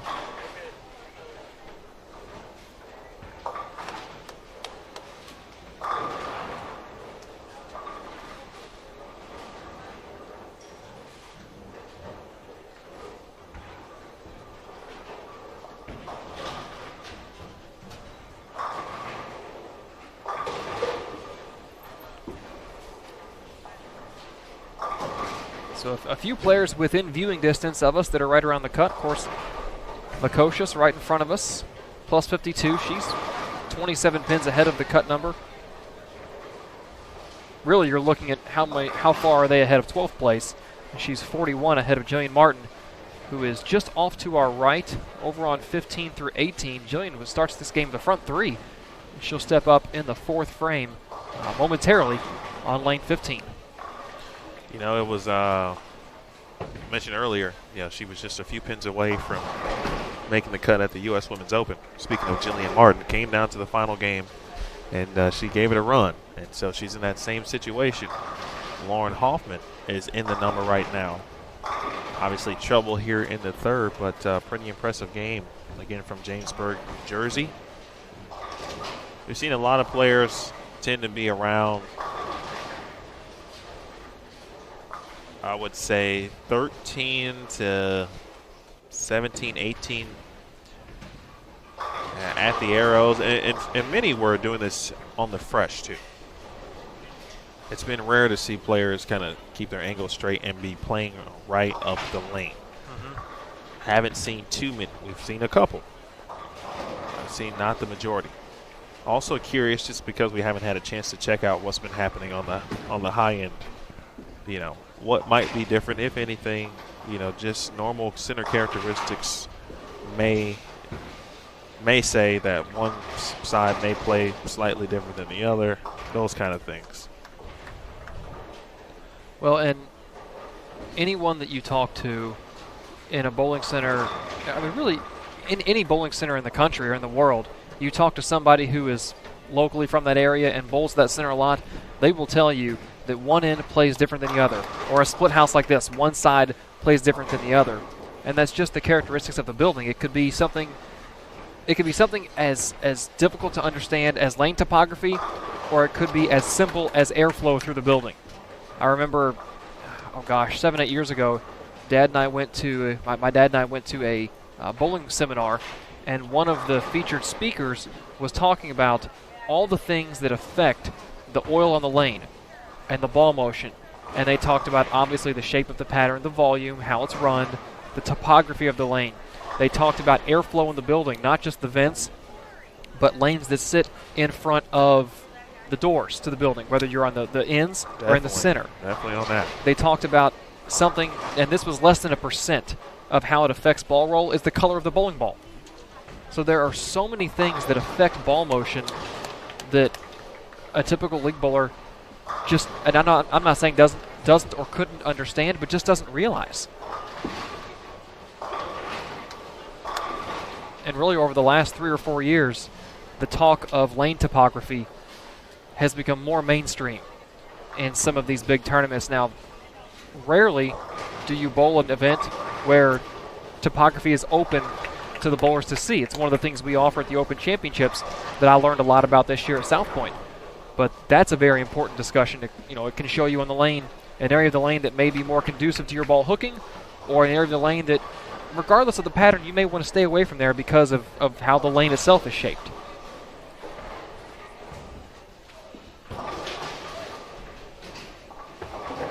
Final game of qualifying here at the PTQ. We are in the 5th frame on 11 and 12. And now into the 7th frame on 13 and 14. Taylor Boltice with 4 in a row. Sabrina Davis trying to get something going here. And I forgot where she was in the standings, but 270 certainly. Minus 35 is where Sabrina was at. 250 wouldn't be bad either. And I think for Sabrina, that's got to be the thinking. If she were to punch out from here, she'd be plus 22. If she were to punch out from here, she'd be plus 11. After the chopping this in, the 6 straight off the 10.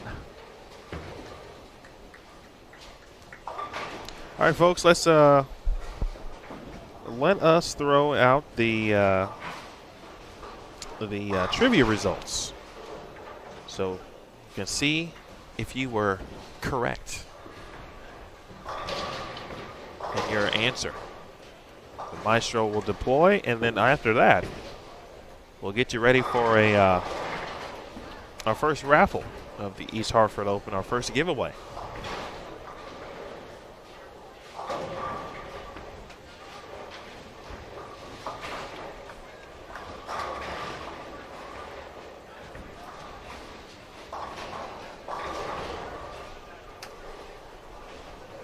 Brian, I don't exactly remember the details of what the speaker said in terms of the ball color, but it has to do with the chemical compounds that are in the colors, that are in the cover of the ball. And I want to say I think he said red tends to hook more than some of the other colors, but it has to do with the actual chemicals inside the dye and inside the color itself that goes into the cover.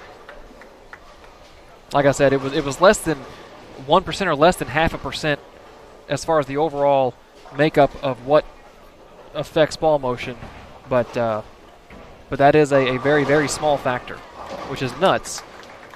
But when you get into when you start peeling away the layers of bowling, it's like an avocado. It's just one astounding leaf after another. What happens if you don't like avocado? I mean, I don't. You don't? I've never understood the fascination with it. Well, it's healthy. That's one reason for sure. Okay. And Brant's running results right now. I'll get to that on the other side of our trivia. I would say it's healthy. Also, certainly cultural as well. Certain foods obviously are found in various cultures and whatnot as well. I personally don't like it. I think I've become more of a texture kind of person. Yeah. Yes. As I've gotten older, and so things that I feel like I used to eat or thought I enjoyed may or may not taste the same. In trouble. Oh. For Sabrina. By the way, the correct answer was 5. How many times has the PWBA Tour previously appeared in the state of Connecticut?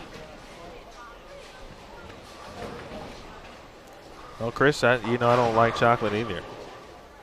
So that I've developed into this weird dude. Well, and to your point, not to step away from bowling too long, but to your point about texture, I don't like the texture of onions and peppers, but I like the taste of them. That's interesting. Couldn't tell you. All right, we've got a giveaway for you. I mentioned that. Grant will unveil that at some point here soon. And so, unfortunately, a back-to-back opens there for Sabrina.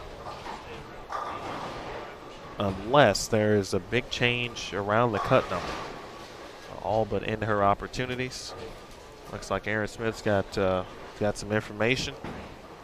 It's like Jazriel Tan's going to... Was individual games or final?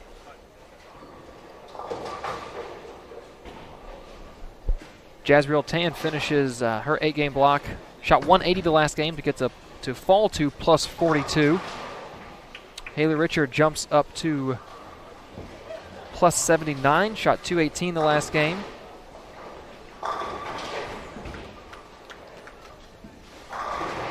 I think Rob said that Rocio was on a big game on the other side of the house.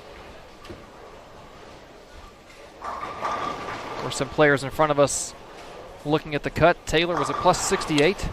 She's well on her way. She could open the 10th to stay for a plus game, so she's safe. Jillian Martin over on 15 just struck in the 8th frame. She's on pace for a 217. Again, if Rocio is indeed on a big game, she was plus 12 in 13th place going into this last game. Lauren Hoffman was just inside the cut in 9th, plus 37. She was 23 pins to the good. She's has yet to double, one open in the 3rd. She'll be up on lane 11 in the 8th after Carson throws her shot. Carson a little bit further ahead inside the top 11. She was 6th at plus 52.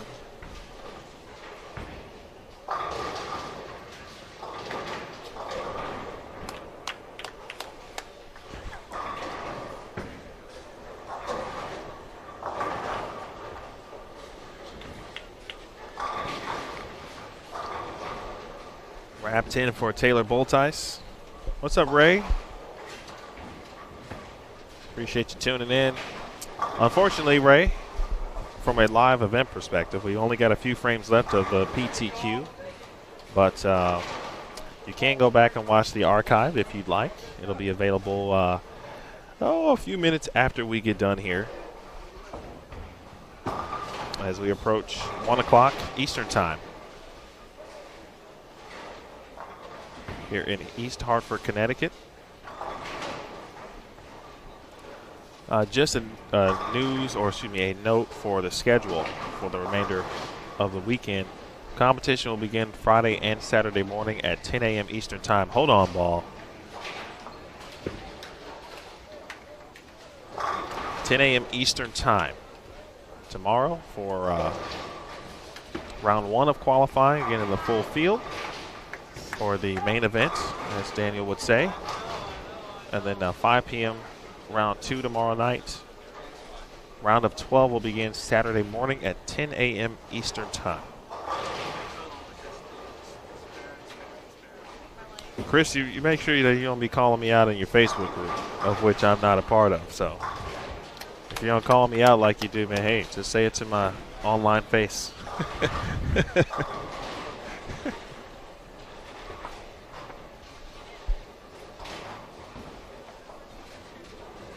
All right, Aaron Smith with more opportunity. Kayla Bandy shoots 204, continues her streak of games right around the 200 mark. She's at plus 38. She was in 10th. Of course, just outside the cut was Jillian Martin at plus 14.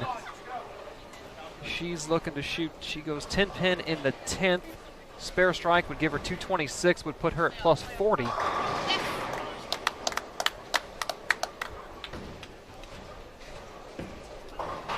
So just looking at scores right around the cut, not knowing what anyone far above or far below is doing, this cut line could jump a little bit this game. It's going to be interesting. I have to watch Trudell. Which, if that's the case, then Lauren Hoffman up on lane 12 is at plus 37. She can punch out, needs the back 4 to get to 204. Ill afford, I believe, to go minus this game.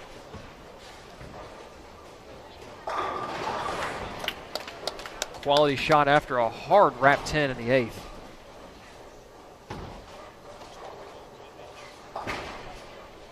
Again, I think if she can get the first one in the 10th and stay in the 30s as far as her plus minus number goes, stay in that plus 30 range. But we already know that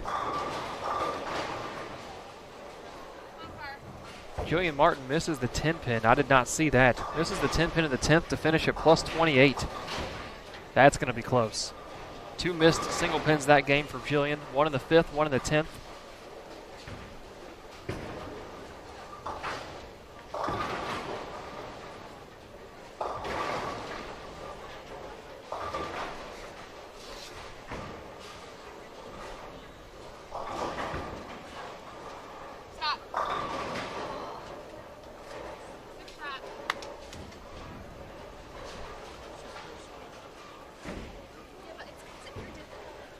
As you can see, folks, the giveaway has begun.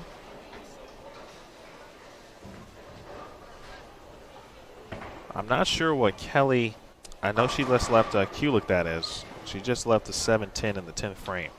So she opened in the 10th, and I believe to get to either 180-ish. I'm not completely sure, but she is going to lose some pins. I'm just not quite sure right now how many.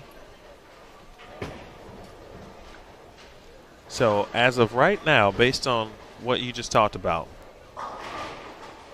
and again, I want to reiterate, a few seconds to go before you can officially click Submit Entry to enter the giveaway. Click Submit Entry. That is all you have to do. All right, so from a cut number perspective, we think it's gone up at this point. Is that correct? Is that what I'm hearing? Well, that was, I mean, yes, but that was before, you know, if Kelly was in that 180 range, that would also bring her number down. Jillian, I thought, I was planning on the conversion in the 10th frame on the single pin. Sure. To push that up. She's only a plus 28. Carson is very safe with a plus 56 after a 204 that game with 1 open. I think a lot is going to rest on Lauren Hoffman right now. Lauren plus 37 coming in. If she strikes out, she goes to plus 41. If she just marks out, she'll go to plus 21. She would drop, lose 16 pins.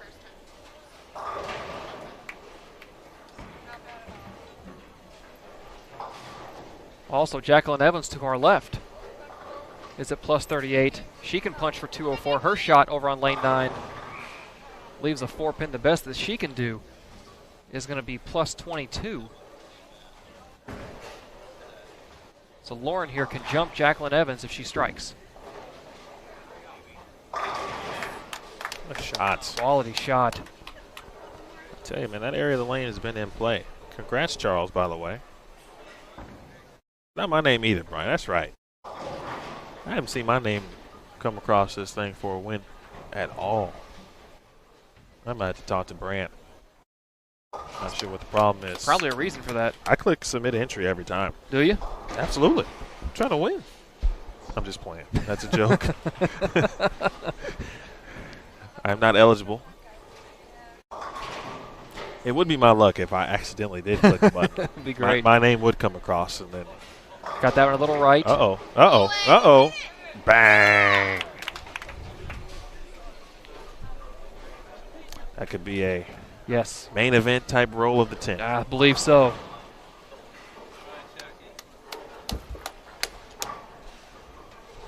Barbara, did you get a chance to see that final score from Kelly?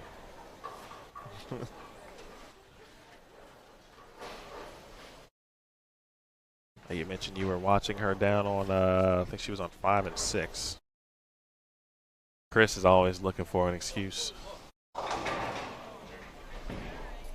Now, she got away with the one she needed, I believe. Is that 202? Yes. Excuse me, 200 even. That was a 6 count. She could have punched for 204. So 200 even. So Lauren will stay at plus 37. I believe she's in with that number. I think that's, I would feel incredibly comfortable. Knowing that Jillian only got to 28. We heard Rocio was on a big number, but we don't know what Rocio finished with. And, of course, not knowing what Dorico, Casey, Sellens, the women who were small pluses going into that game, we don't know what they shot. All right. It looks like everyone has just wrapped up. The voice you hear, of course, is Tennille Milligan. And as you're probably familiar with, you'll hear Tennille at the end of a block. That means final scores about to be tallied and verified. And as soon as they are able to turn those in, they'll get those all situated. We'll keep the stream live here so we can get the number for the PTQ cut. I know we had a few, actually several in the chat who were watching several players today. So we'll keep it live. We'll have a PTQ recap story on PWBA.com. And I believe a brief video recap of the PTQ also. Looks like Rocio shot 229 according to Mr. Stephen Berry. Brian, we appreciate you as always, my friend. We will see you tomorrow, 10 a.m. Eastern Time. Of course, right here on Bowl TV.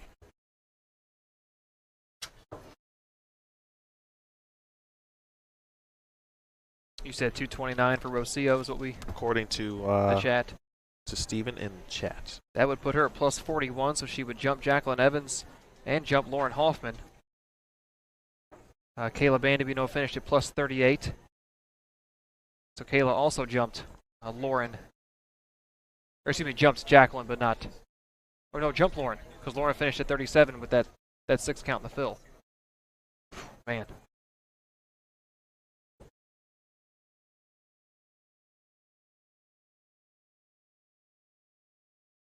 Okay, I see what you did there, Michelle. By the way, Daniel, and I'll catch you up as we get going. I was talking about nicknames for some of our chatters. Michelle threw in a BMC, BMAC. 1642, according to Barry Schelt. Hey, Barry. Let's see. Aaron confirms or writes down Rocio plus 41. Again, we're not sure about what Casey or Kelly did. We think Kelly was at 1642. According to Barry in the chat, she would be in at plus 42.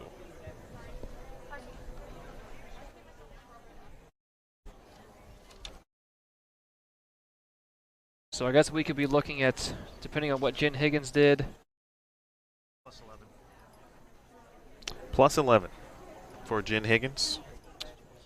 Okay, so she went 186 the last game then. So it's looking like possibly Jen Higgins out and Rocio in.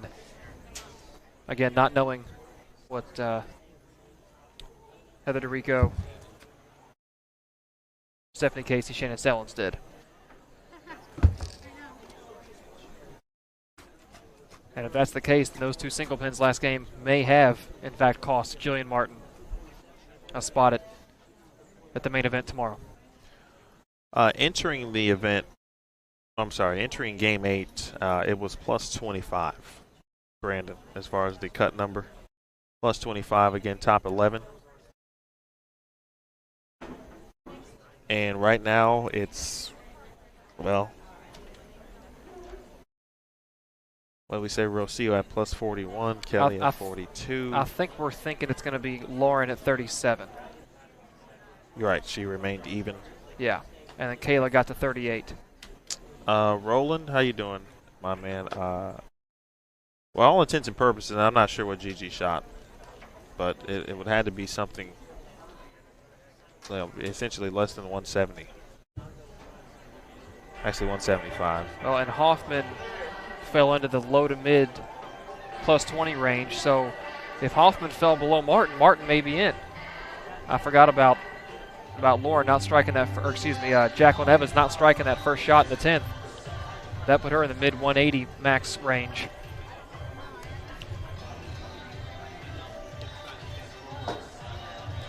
Well, this is it's always the part that is rough, certainly.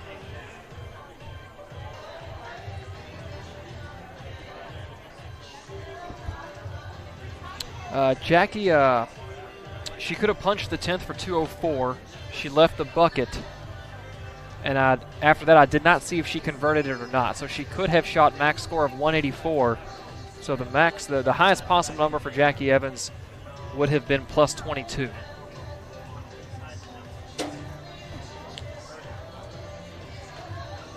And I don't know that would have been enough, because that would have dropped her below Hoffman, who finished at plus 37, below Bandy, who finished at plus 38.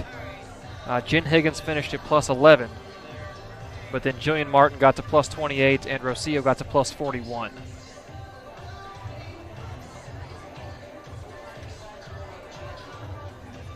So Jackie may be looking at first or second out. I would say unofficially, just based on the information we have at our disposal.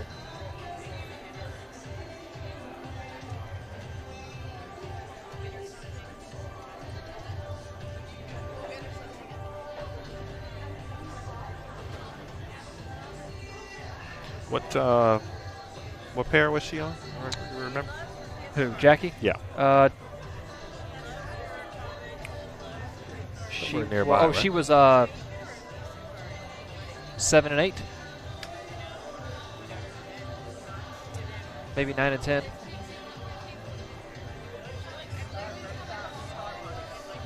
It was 9 and 10 because I set way off to our far left.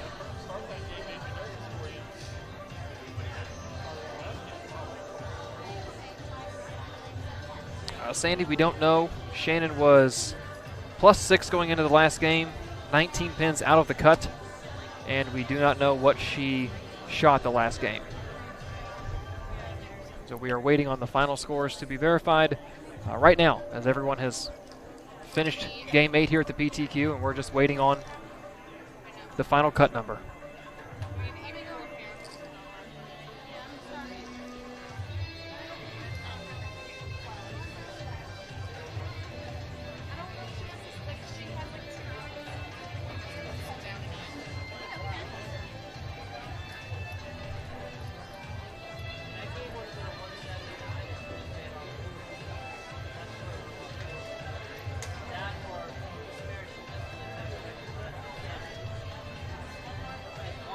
It was either 180 or 181 for Jackie Evans.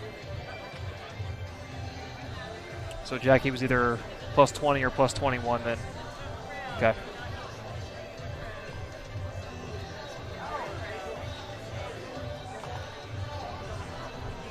Well, Daniel, let me ask you a question Yo. while we have a few moments to spare. It's not your first time watching the PWBA at this point, but watching it from this vantage point, specifically in the booth, and even seeing the talent just in the PTQ alone, your first thoughts, first observations about kind of working with us from the PWBA standpoint. It's refreshing because when I worked the Open Championships, mainly the two events that I've had my focus on were the Open Championships and Junior Gold. And the level of player you see in those two fields, it's a very wide range. Of course, the Open Championships open to any USBC member, so you see multiple Eagle winners all the way down to beginner bowlers. Junior Gold, 4,000 kids. You see the cream of the crop Junior Team USA members, and you see players just getting their feet wet at a level like that. So you approach it differently when you're watching because you see so many different talent levels and skill levels. But at this level, I really enjoy watching players like this because you know that everyone out there knows what they're doing. They know how to play the lanes. They can repeat shots. They're shot makers. They're going to make their spares. and it's I guess I don't want to say refreshing because that makes it doesn't. I don't want to it doesn't put a bad light on the previous two events. It's just different. I enjoy seeing players, no matter what they're doing, whether it's a sport or an activity, the people at the top level of what they do perform. And that's what I've enjoyed about being on here and what I'm going to look forward to the next couple of days and the next couple of weeks in Louisville and Orlando is seeing these players at the top of their game compete against one another at a sport that I love, that I understand, and really I can watch them and learn how to take what they do and apply it to my own game. Nicely said. Sound of the stop of the music generally means. And the scores are in. All right, here we go. Tournament leader plus 105, Birgit Herfler. Qualifying second, Haley Richard at plus 79. And third, Jasmine Mason. Fourth, Taylor Bulltice. And fifth, Carson Lukosis. Sixth, Jazreel Tan. Seventh, Rocio Restrepo. Qualifying eighth is Kayla Bandy. Tied at plus 37th and 9th and 10th is Kelly Kulick and Lauren Hoffman. And your 11th and final qualifier plus 28 is Jillian Martin. Those are our athletes that will advance to tomorrow's elite field. Ladies, the elite field practice session. Well, there it is. Jillian Martin at plus 28 is 11th and able to grab the final spot. It will be will cash in a PWBA event. I don't know how our records go far, or if they go as far from the beginning of time, so to speak. But one would imagine that she could be one of the youngest, if not the youngest, to cash in a PWBA event. But congratulations to her, because she had been close. Obviously, talked about it, made it happen this time around. Of course, Birgit Poplar takes care of business, leading the way. Again, it was Poplar. I forgot who was second. Haley Richard. Jasmine Mason, Taylor Bulltice, Carson Lukosius, Jazreel Tan, Rocio Restrepo, 7th. Kayla Bandy was 8th. Kelly Kulick and Lauren Hoffman tied for 9th. And Jillian Martin was 11th at plus 28. So those 11 players will move on to tomorrow's competition. We'll have a full 32-player field tomorrow with 2 rounds of qualifying. Practice session will take place this afternoon. Arguably the best part of the practice session during the elite field events, and this is a very selfish thing, is we do not have to set anything up for the rest of our time at the center. So that's a very selfish thing. One item that's always a positive from our vantage point. Of course, we won't be streaming practice, but generally when practice starts, we're kind of finalizing the testing process. We don't have to do that. No. Today we can actually watch practice, maybe even do some social practice when we attempt to. So nonetheless, practice will be in at 4 p.m. They'll have 90 minutes. Top 11 players again advancing, and then Bowl with the Pros is tonight as well here at Hall of Fame Silver Lanes. That's at 7. Mentioned qualifying Friday and Saturday tomorrow.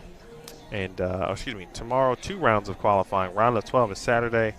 And the live step ladder finals, top 5 advancing to TV. That will take place Saturday evening at 5:30 p.m.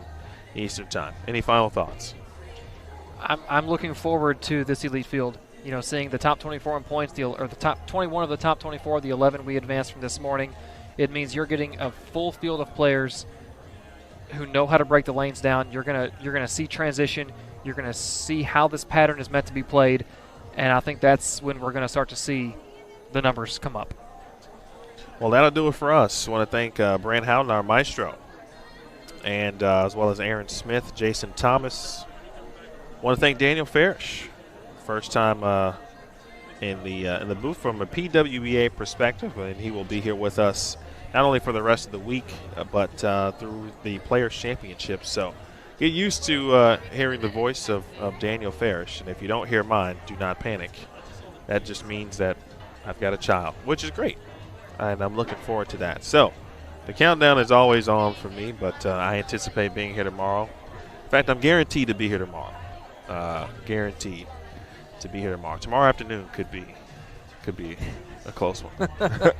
I want to thank Tennille Milligan, Kathy Waka, and Kathy Kavicki. I want to thank all of our viewers. We'll see you tomorrow morning. Jasmine, Charles, congrats to Charles, by the way, on winning the nice giveaway from our maestro today. Again, 10 a.m. Eastern Time, round number 1. So for Daniel Farish, my name is Emil Williams Jr. We will see you in the morning.